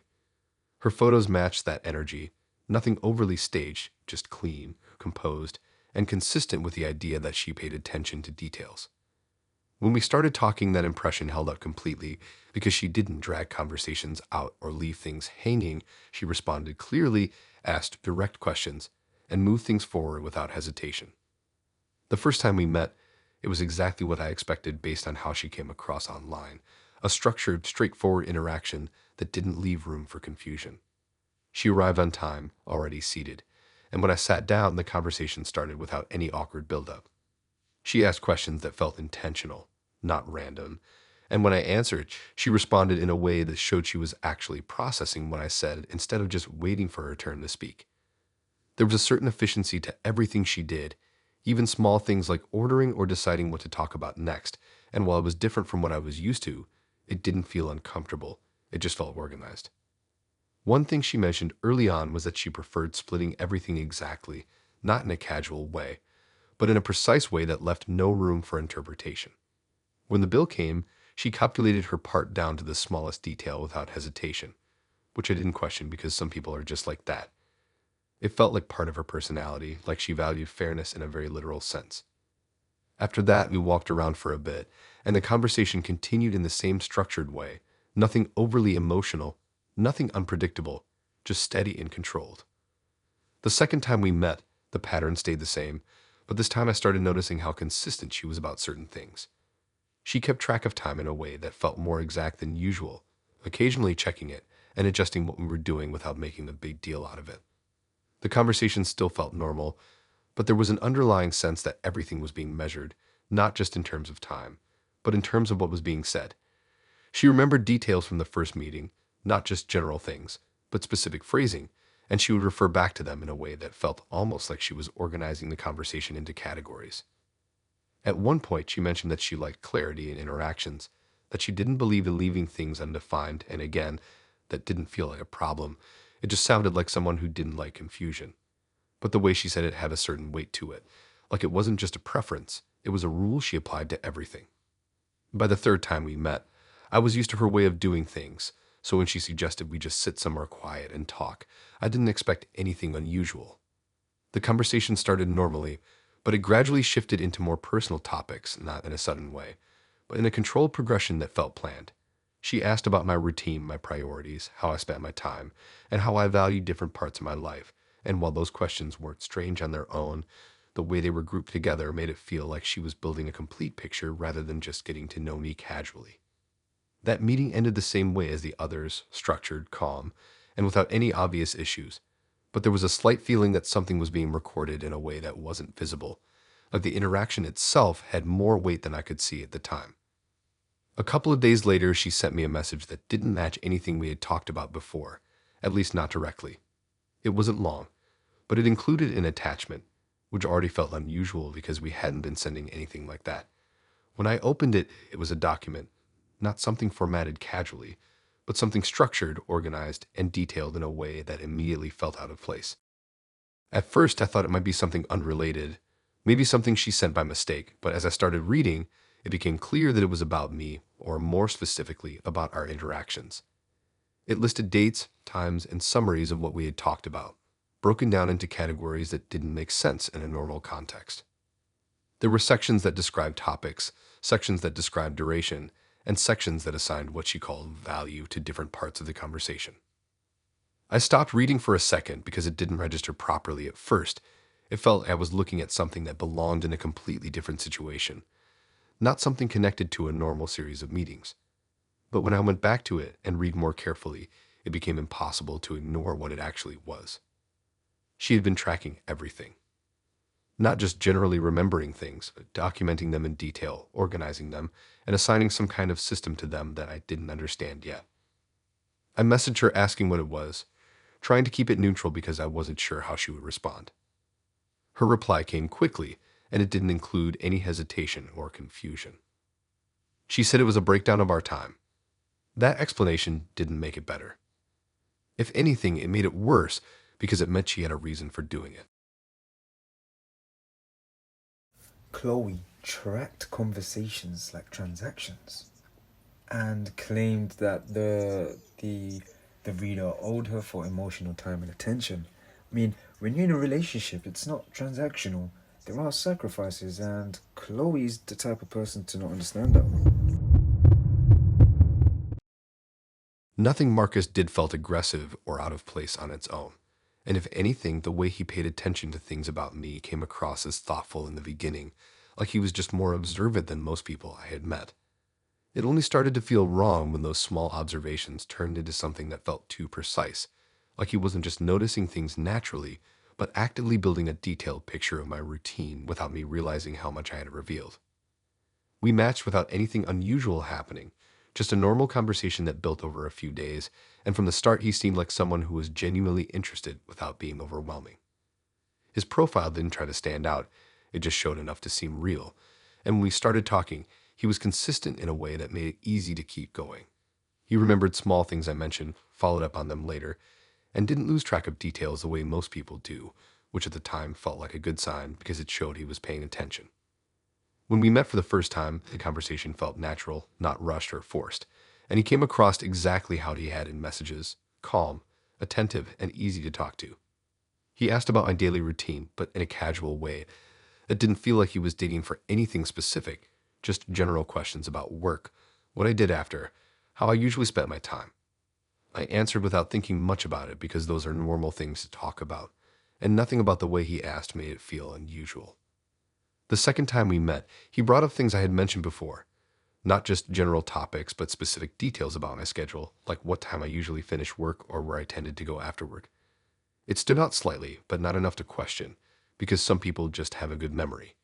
He framed it like he was just keeping track of what I liked, suggesting places based on things I had said, which made it feel thoughtful instead of calculated. By the third time we met, the pattern had developed enough that I started to notice it more clearly, but it still didn't feel like a problem, just something that made him seem more attentive than usual. He would mention things like knowing I was probably tired at a certain time because of my routine, or suggesting we meet at places that fit exactly into my schedule without me having to explain it again.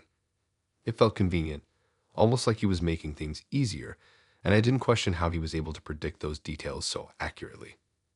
The shift didn't happen in a single moment. It built gradually as I started seeing him outside of planned meetings, not in a way that felt intentional at first, just small overlaps that could be explained if you didn't think about them too much. The first time it happened, I ran into him near a place I usually went after work, and he acted surprised, like it was a coincidence, and I believed that because it made sense that people cross paths in the same areas. The second time, it happened again, but in a different place, one that I hadn't mentioned as often, but still part of my routine. Again, he acted like it was unexpected, like we had just happened to be in the same area at the same time, and while it felt slightly less likely, it was still possible, so I didn't push it. The third time, it stopped feeling like coincidence. It was earlier than we had ever met before, and I was in a place that wasn't part of any plan we had made, just something I did occasionally when I had time. When I saw him there, the reaction wasn't the same as before. He didn't seem surprised, not in the same way, and that's what made it different. I asked him what he was doing there, and he gave an answer that sounded normal, but it didn't match the situation fully. It felt like something he had prepared, not something that came out naturally. After that, I started thinking about all the times we had crossed paths, and how each one had seemed explainable on its own, but together they formed a pattern that didn't feel random anymore. I decided to test it. I changed my routine slightly, not in a big way, just enough to see if anything would change. I went to a different place after work, one I hadn't mentioned to him, and I didn't tell him about it. He still showed up. Not immediately, not in a way that made it obvious, but close enough that it didn't feel accidental. That's when it stopped being something I could ignore. I confronted him directly, asking how he knew where I was going, how he kept ending up in the same places at the same times. At first, he tried to play it off like before, saying it was just coincidence, but this time it didn't hold up. I told him I had changed my routine, that I hadn't mentioned where I was going, and that there was no way he could have known. That's when he hesitated. That hesitation confirmed everything. He admitted that he had been keeping track of my routine, not in a casual way, but in a detailed way that went beyond what I had directly told him. He said he paid attention to patterns, to things I mentioned in passing, to timing, to locations, and that it wasn't hard to figure out where I would be at certain times. The way he explained it didn't sound like he thought it was wrong. It sounded like he thought it was logical.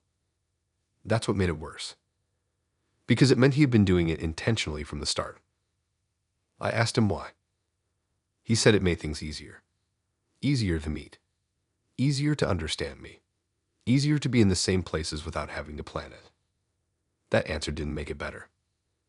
If anything, it made it clear that he didn't see the problem with it. I told him I wasn't comfortable with that it wasn't normal to track someone like that without them knowing. He didn't argue.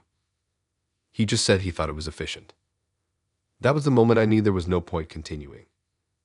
I left without trying to explain it further because it was clear that we weren't seeing the situation the same way at all. After that, I changed my routine completely for a while, not because I thought he would keep showing up, but because the idea that someone could map out my movements that easily made everything feel different. He messaged a couple of times after that, nothing aggressive, just asking if I wanted to meet again like nothing had changed. I didn't respond. Eventually, the messages stopped. A few days later, I checked his profile. It was still there. Same photos. Same bio.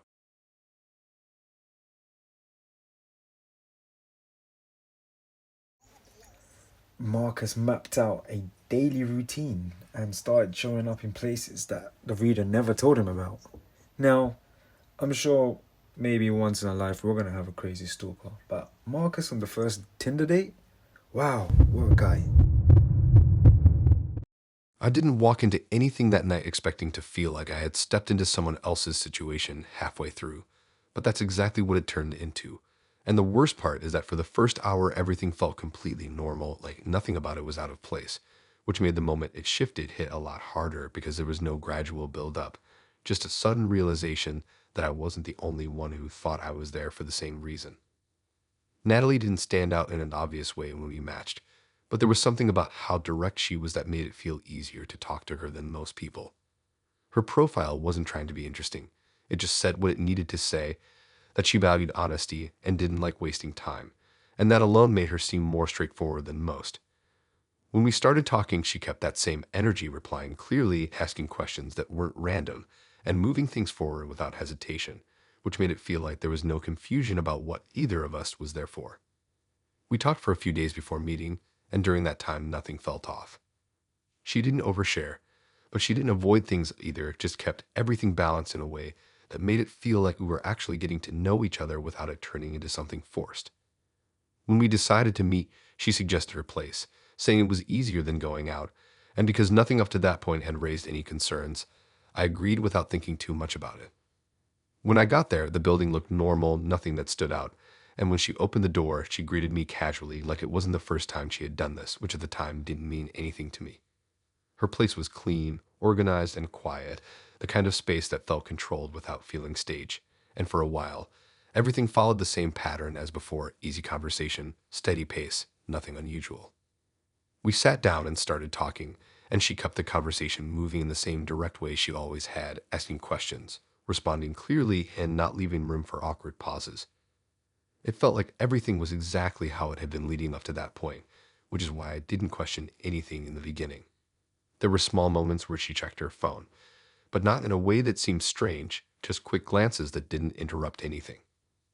After a while, she mentioned having a roommate, which she hadn't brought up before, but it didn't feel like a big deal because people don't always mention everything right away.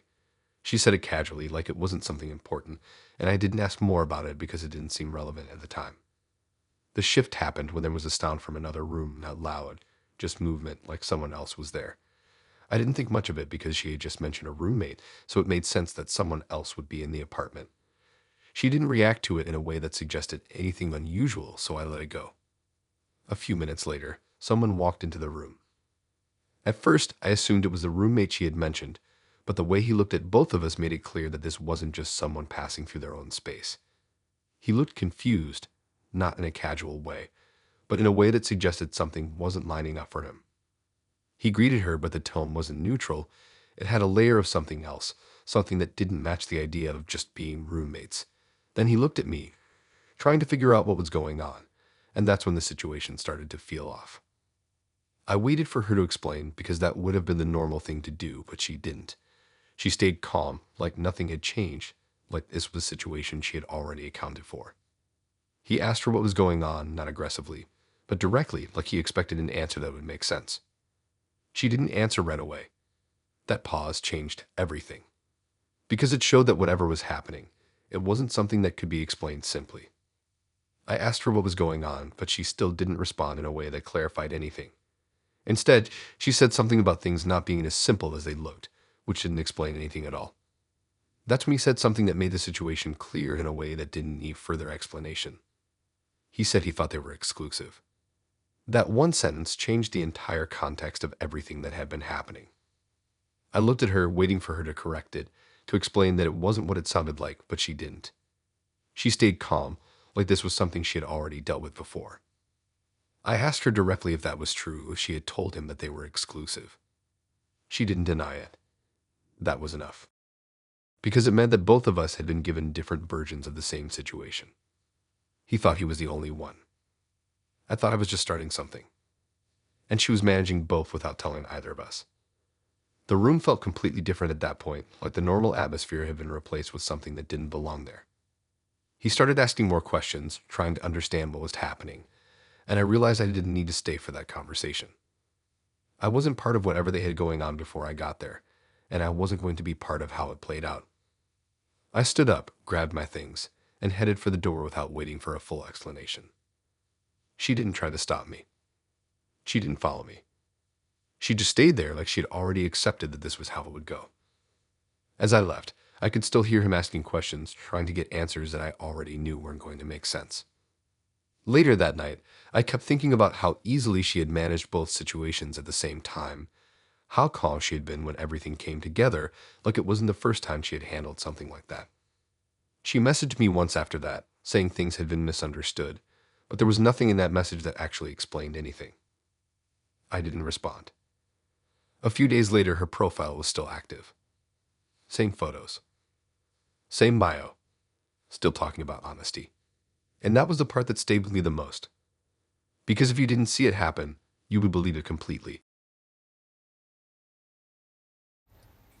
Wow, story 15. Natalie. She met at her place only to find another guy there who thought he was in an exclusive relationship with her. Wow, these people out here are crazy. Imagine being that person and finally meeting with your Tinder date and seeing another person there who thinks he's getting the same thing. I found out by accident, and if it hadn't happened the way it did, I probably would have kept seeing Liam without ever realizing that none of what I thought was ours was actually new to him at all. The worst part isn't even that he was talking to multiple people at the same time, because that's expected on apps. It's the way he reused everything like it was a script, like each person was just stepping into the same sequence without knowing someone else had already been there before them. When we matched, nothing about him stood out in a suspicious way, and that's exactly why it worked. His profile looked normal, a few decent photos, one outside, one in a casual setting, one that looked like someone else had taken it without him noticing, and his bio didn't try to be impressive. It just said he liked simple things, good food, and not overcomplicating life. That kind of profile blends in easily, and that's probably why I didn't question anything at the start. We started talking, and the conversation felt easy right away. He had a relaxed way of messaging that didn't feel forced or overly calculated, and he kept things moving without pushing too fast. He asked normal questions, answered mine without dodging anything, and there was nothing in the way he communicated that made me think he was juggling multiple conversations in any unusual way. If anything, he felt present like when he was talking to me. That's where his attention was. The first date felt like what you hope for when you meet someone from an app, simple, smooth, and without any awkward moments that make you want to leave early. He picked a place that wasn't too crowded, just a casual spot where we could sit and talk without distractions, and everything about the setup felt like he had thought it through just enough to make it comfortable. The conversation flowed naturally, not too deep, not too surface level, just enough to feel like we were getting to know each other without forcing anything. After we finished eating, he suggested we walk somewhere nearby, saying there was a good spot he liked that wasn't too busy. We went, and it felt like part of the same plan, like he knew how to extend the date without making it feel like a separate decision. At the time, it came across as thoughtful, like he had experience with making things go smoothly. The second time we met, it followed a similar pattern, but I didn't notice it as repetition yet. I just saw it as consistency. He picked another place, again not too crowded, again something that allowed for easy conversation, and after that, we ended up walking again, different location, but the same kind of flow. It felt natural because it worked, and I didn't question it because nothing about it felt off. Over the next couple of weeks, we kept seeing each other, and each time, there was a structure to how things went that I didn't fully recognize until later. The places were different, but the sequence felt similar: meeting, sitting somewhere comfortable, then moving to another spot that extended the time without making it feel planned. It wasn't obvious repetition, it was subtle enough that it just felt like his style. The shift didn't come from him. It came from someone else.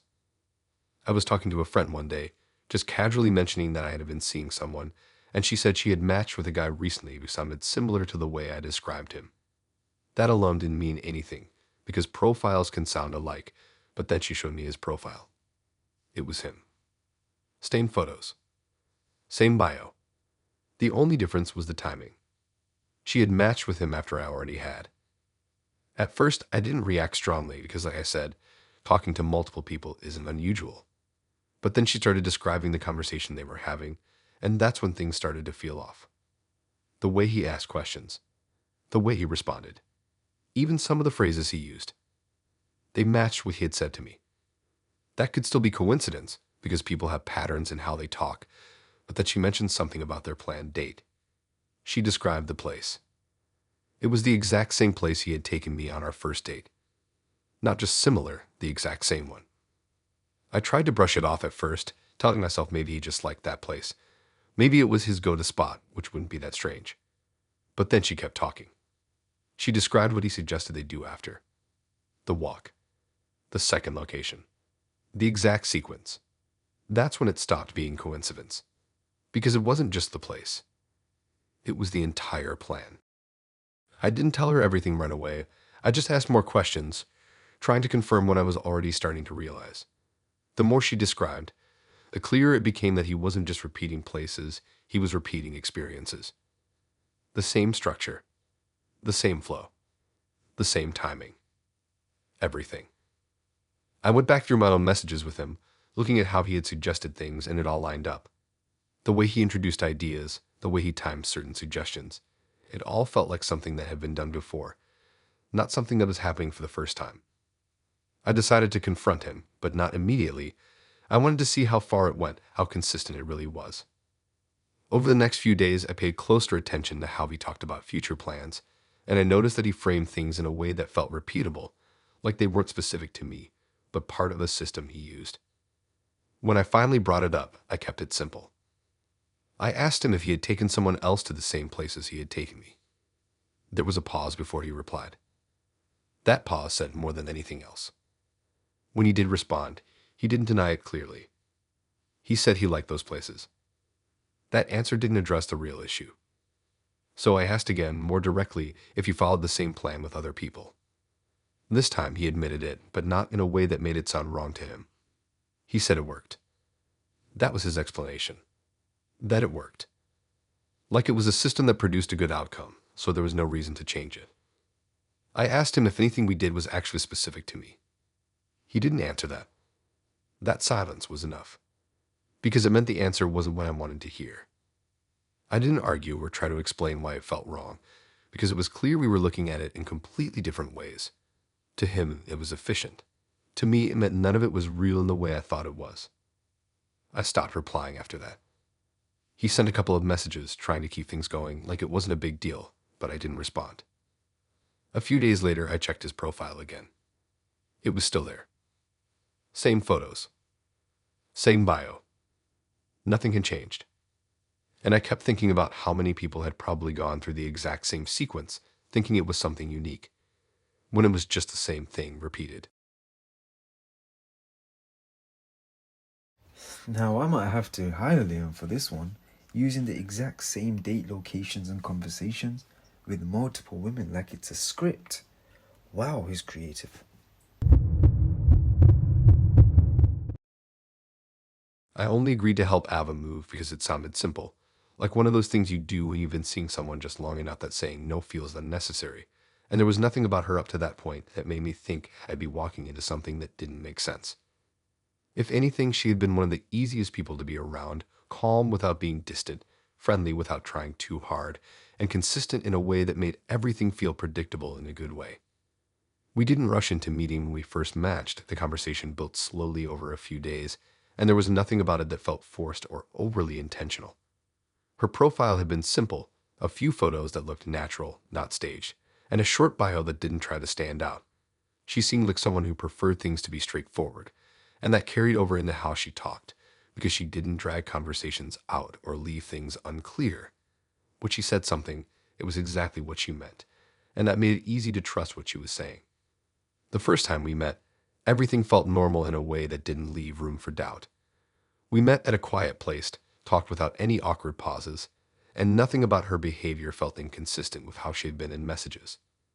She didn't overshare, but she didn't hold back either, just kept things balanced in a way that made it feel like we were getting to know each other without forcing anything. By the end of that first meeting, it felt like something that would continue naturally, not because there was anything intense about it, but because there was nothing wrong with it. Over the next couple of weeks, we kept seeing each other, and the pattern stayed the same. She was steady, predictable, and easy to be around, which made it easier to stop questioning things entirely. There were no obvious gaps in what she said, no contradictions, no moments where something didn't line up. If anything, she seemed more put together than most people I had met through the app. That's why when she mentioned she was moving and asked if I could help, It didn't feel like a big decision. She said it casually, like it was just a practical thing, and I agreed without thinking too much about it because nothing up to that point it made me hesitate.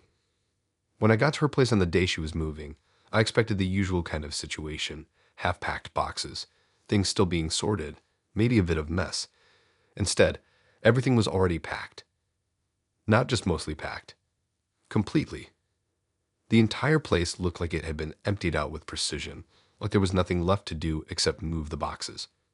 That alone felt unusual, because people rarely have everything done before getting help, but I told myself maybe she was just organized. What stood out more was how the boxes were arranged. They weren't just labeled in a general way like kitchen or clothes. They had names on them. At first, I didn't think too much of it because names on boxes could mean anything. Maybe they were labeled for different people helping, or maybe they were placeholders for something else. But the more I looked, the more it didn't make sense. Each box had a different name. Not variations of the same name. Completely different names. And there were a lot of them. Too many for it to be random. I asked her about it, trying to keep it casual, like I was just curious about how she organized things. She didn't answer right away, which was the first time I had seen her hesitate about anything. Then she said they were just labels to keep things sorted. That explanation didn't match what I was seeing, because the names weren't categories. They were specific, personal. I picked up one of the boxes to move it, and the name on it didn't mean anything to me, but the way it was written felt deliberate, like it belonged to someone, not something. As we started moving the boxes, I noticed more patterns. Some of the boxes had similar handwriting. Some looked like they had been written at different times. It didn't feel like a single packing process. It felt like pieces of something collected over time. At one point, I asked her again, more directly this time, why there were so many different names on the boxes. She gave a similar answer, saying it was just how she organized things, but it still didn't explain why each name felt like it belonged to a different person. The more I moved the boxes, the more I started noticing small details that didn't fit the idea of a normal move. Some of them were heavier than expected for what they were labeled as, and others felt lighter, like they didn't match their contents. It wasn't consistent. Then I saw something that made it harder to ignore. One of the boxes had a name that I recognized. Not from her. From somewhere else. It took me a second to place it, but then I remembered where I had seen it before. It was the name of someone I knew. Not closely, but enough to recognize it.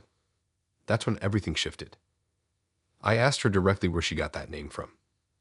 This time she didn't answer at all. That silence confirmed more than any explanation would have. I started looking at the other boxes more carefully, trying to see if any other names stood out, and while most of them didn't mean anything to me, the pattern was clear. These weren't random labels. They were connected to people. I asked her again, this time not trying to keep it casual, what the boxes actually were. She finally responded, but not in a way that clarified anything. She said they were things from different phases of her life. That answer didn't make sense, because people don't usually label their belongings with other people's names. I asked her if those names were people she knew. She said yes. I asked why their names were on her things. She didn't give a clear answer. That was enough for me, because it meant there was a reason she wasn't saying. I put the box I was holding down and told her I wasn't going to keep helping. She didn't try to convince me to stay. She just nodded, like she had expected that reaction. That was the part that stayed with me. Not the boxes themselves, but the fact that she didn't seem surprised that I wanted to leave. Like this wasn't the first time someone had questioned it. I left without asking anything else because it didn't feel like I was going to get an answer that made sense. Later that day, I kept thinking about those names. About how many there were. About how none of it was explained in a way that matched what I saw. She didn't message me after that. I didn't message her either. A few days later, I checked her profile. It was still there. Same photos. Same bio. Nothing that hinted at anything unusual.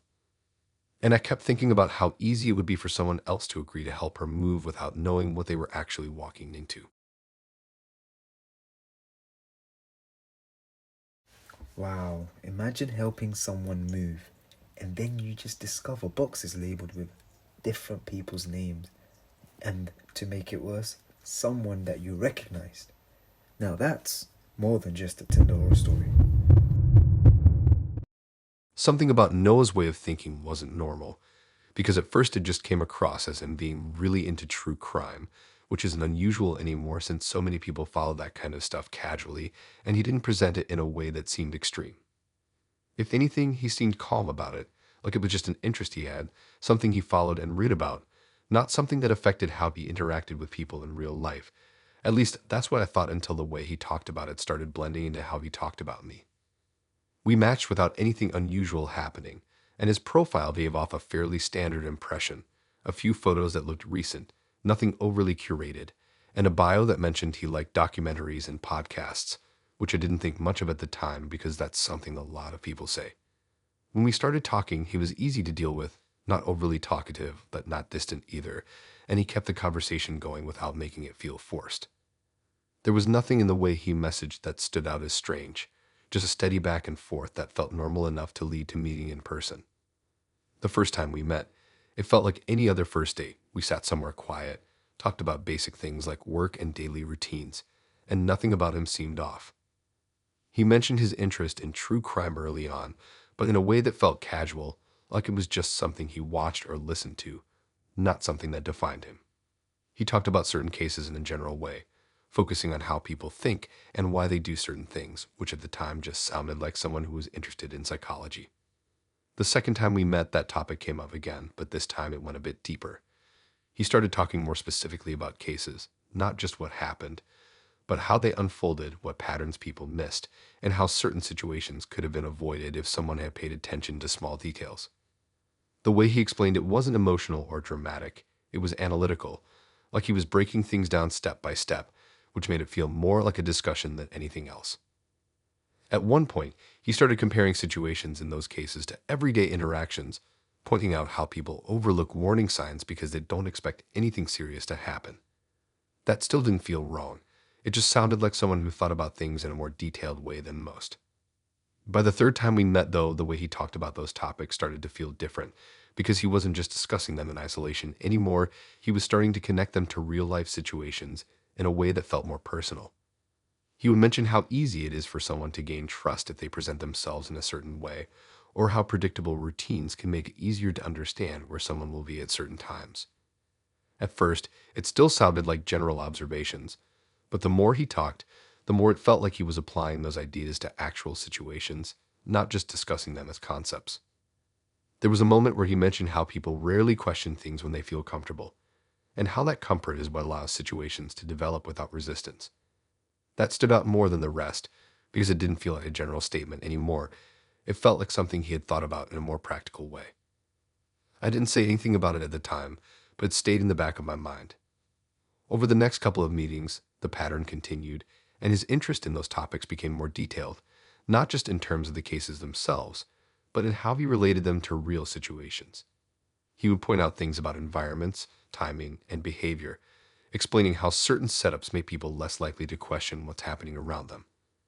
The way he spoke was always calm, never intense or dramatic, which made it harder to react to because it didn't feel like he was trying to say anything alarming. The moment it shifted completely came during a conversation that didn't seem important at first. We were sitting somewhere quiet, talking like we usually did, and he started describing a scenario, not a specific case, but a general situation about how someone could approach another person in a way that builds trust quickly. He explained it step by step, starting from the first interaction, then moving into how the conversation would develop, and how small details could be used to make the other person feel more comfortable. At first, it sounded like a general explanation, but then I started recognizing parts of it. Not just similar ideas. Exact moments. Things that had happened between us. The way he described certain steps matched how our own interactions had unfolded, from the way we started talking, to how we met, to how the conversations developed over time. It wasn't just close, it was too precise to be accidental. I stopped him and asked what he meant by that. He didn't seem surprised by the question. He just said it was an example. That answer didn't feel right. Because it wasn't just an example. It was a breakdown. I asked him if he was describing what he had done with me. He didn't deny it. He just said it showed how predictable people can be when they feel comfortable. That was the moment everything changed. Because it meant he wasn't just interested in those cases as an observer. He was applying the same thinking to real interactions. I asked him why he would do that, why he would treat something like that as a process instead of just letting it happen naturally. He said it made things easier to understand. That answer didn't make it better. If anything, it made it clear that he didn't see anything wrong with it. I didn't stay after that. I told him I wasn't comfortable with how he was thinking about things, and he didn't argue or try to convince me otherwise. He just accepted it like it was a logical outcome. After that, I didn't hear from him again. A few days later, I checked his profile. It was still there. Same photos. Same bio. Still mentioning documentaries and podcasts. Nothing that hinted at how far he took those ideas. It's funny that I was mentioning crime scenes because no one literally analyzed dating like a true crime case. And he really admitted to the date that he was applying those tactics step by step. Now, these dates just get crazier and crazier.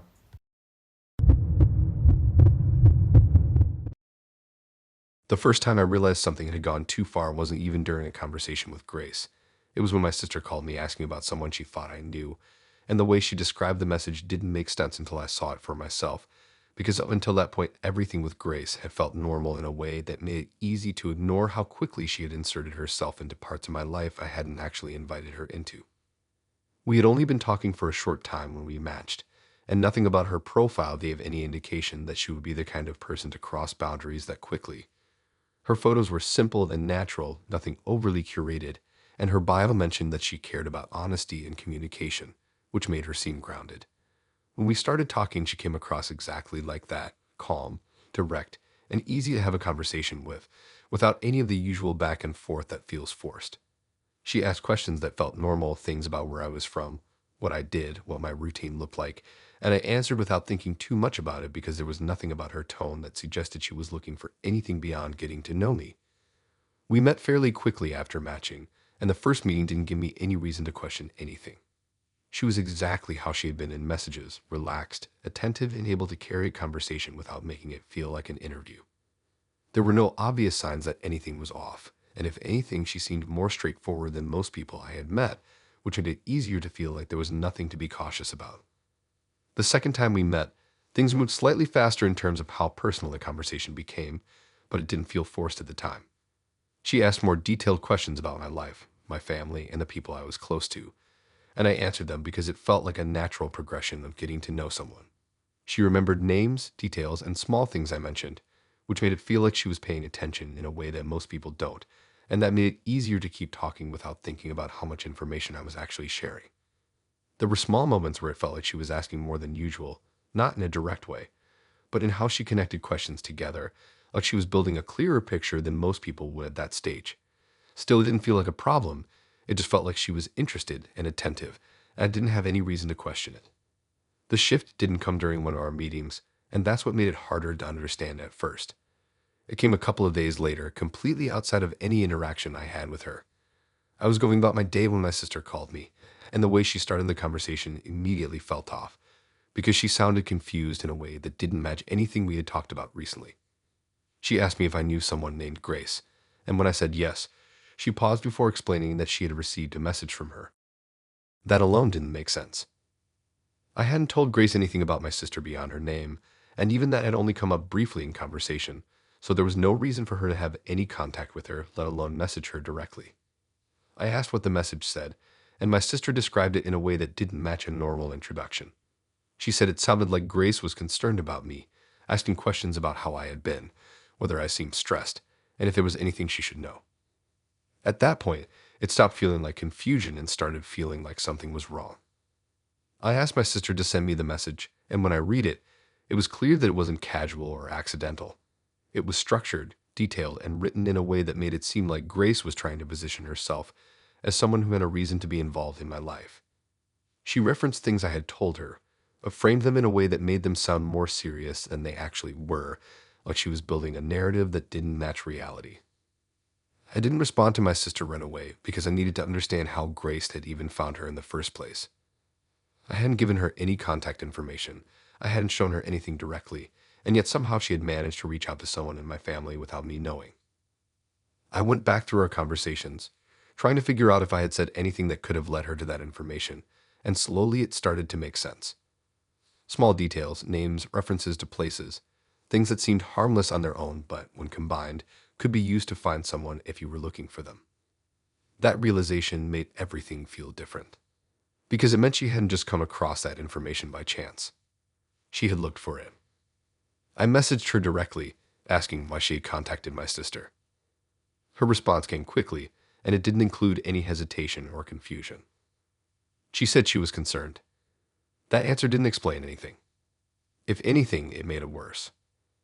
I asked her what she meant by that, and she said she wanted to make sure I was okay, that she had noticed certain things in our conversations that made her think I might not be telling the full truth about how I was doing. That didn't match anything that had actually happened. I asked her why she thought it was appropriate to contact my family instead of talking to me directly, and she said sometimes people don't respond honestly when asked directly, and that she thought it was better to confirm things from another perspective. That answer made it clear that she didn't see anything wrong with what she had done. She had taken information I gave her in a normal conversation, used it to find someone in my personal life, and then contacted them without me knowing, all under the assumption that she had a reason to do it.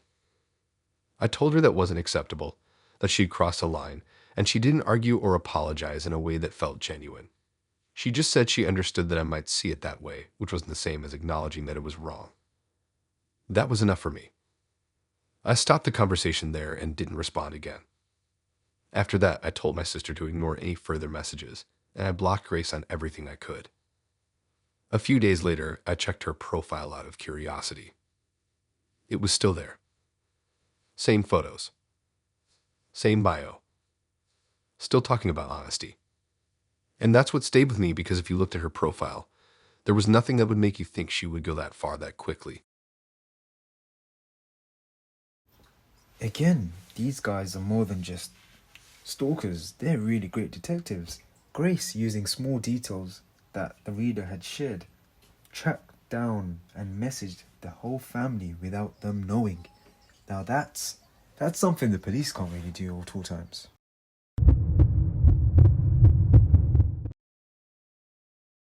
I didn't think much of ads at first because he didn't come across like someone who would ask for anything, especially not money.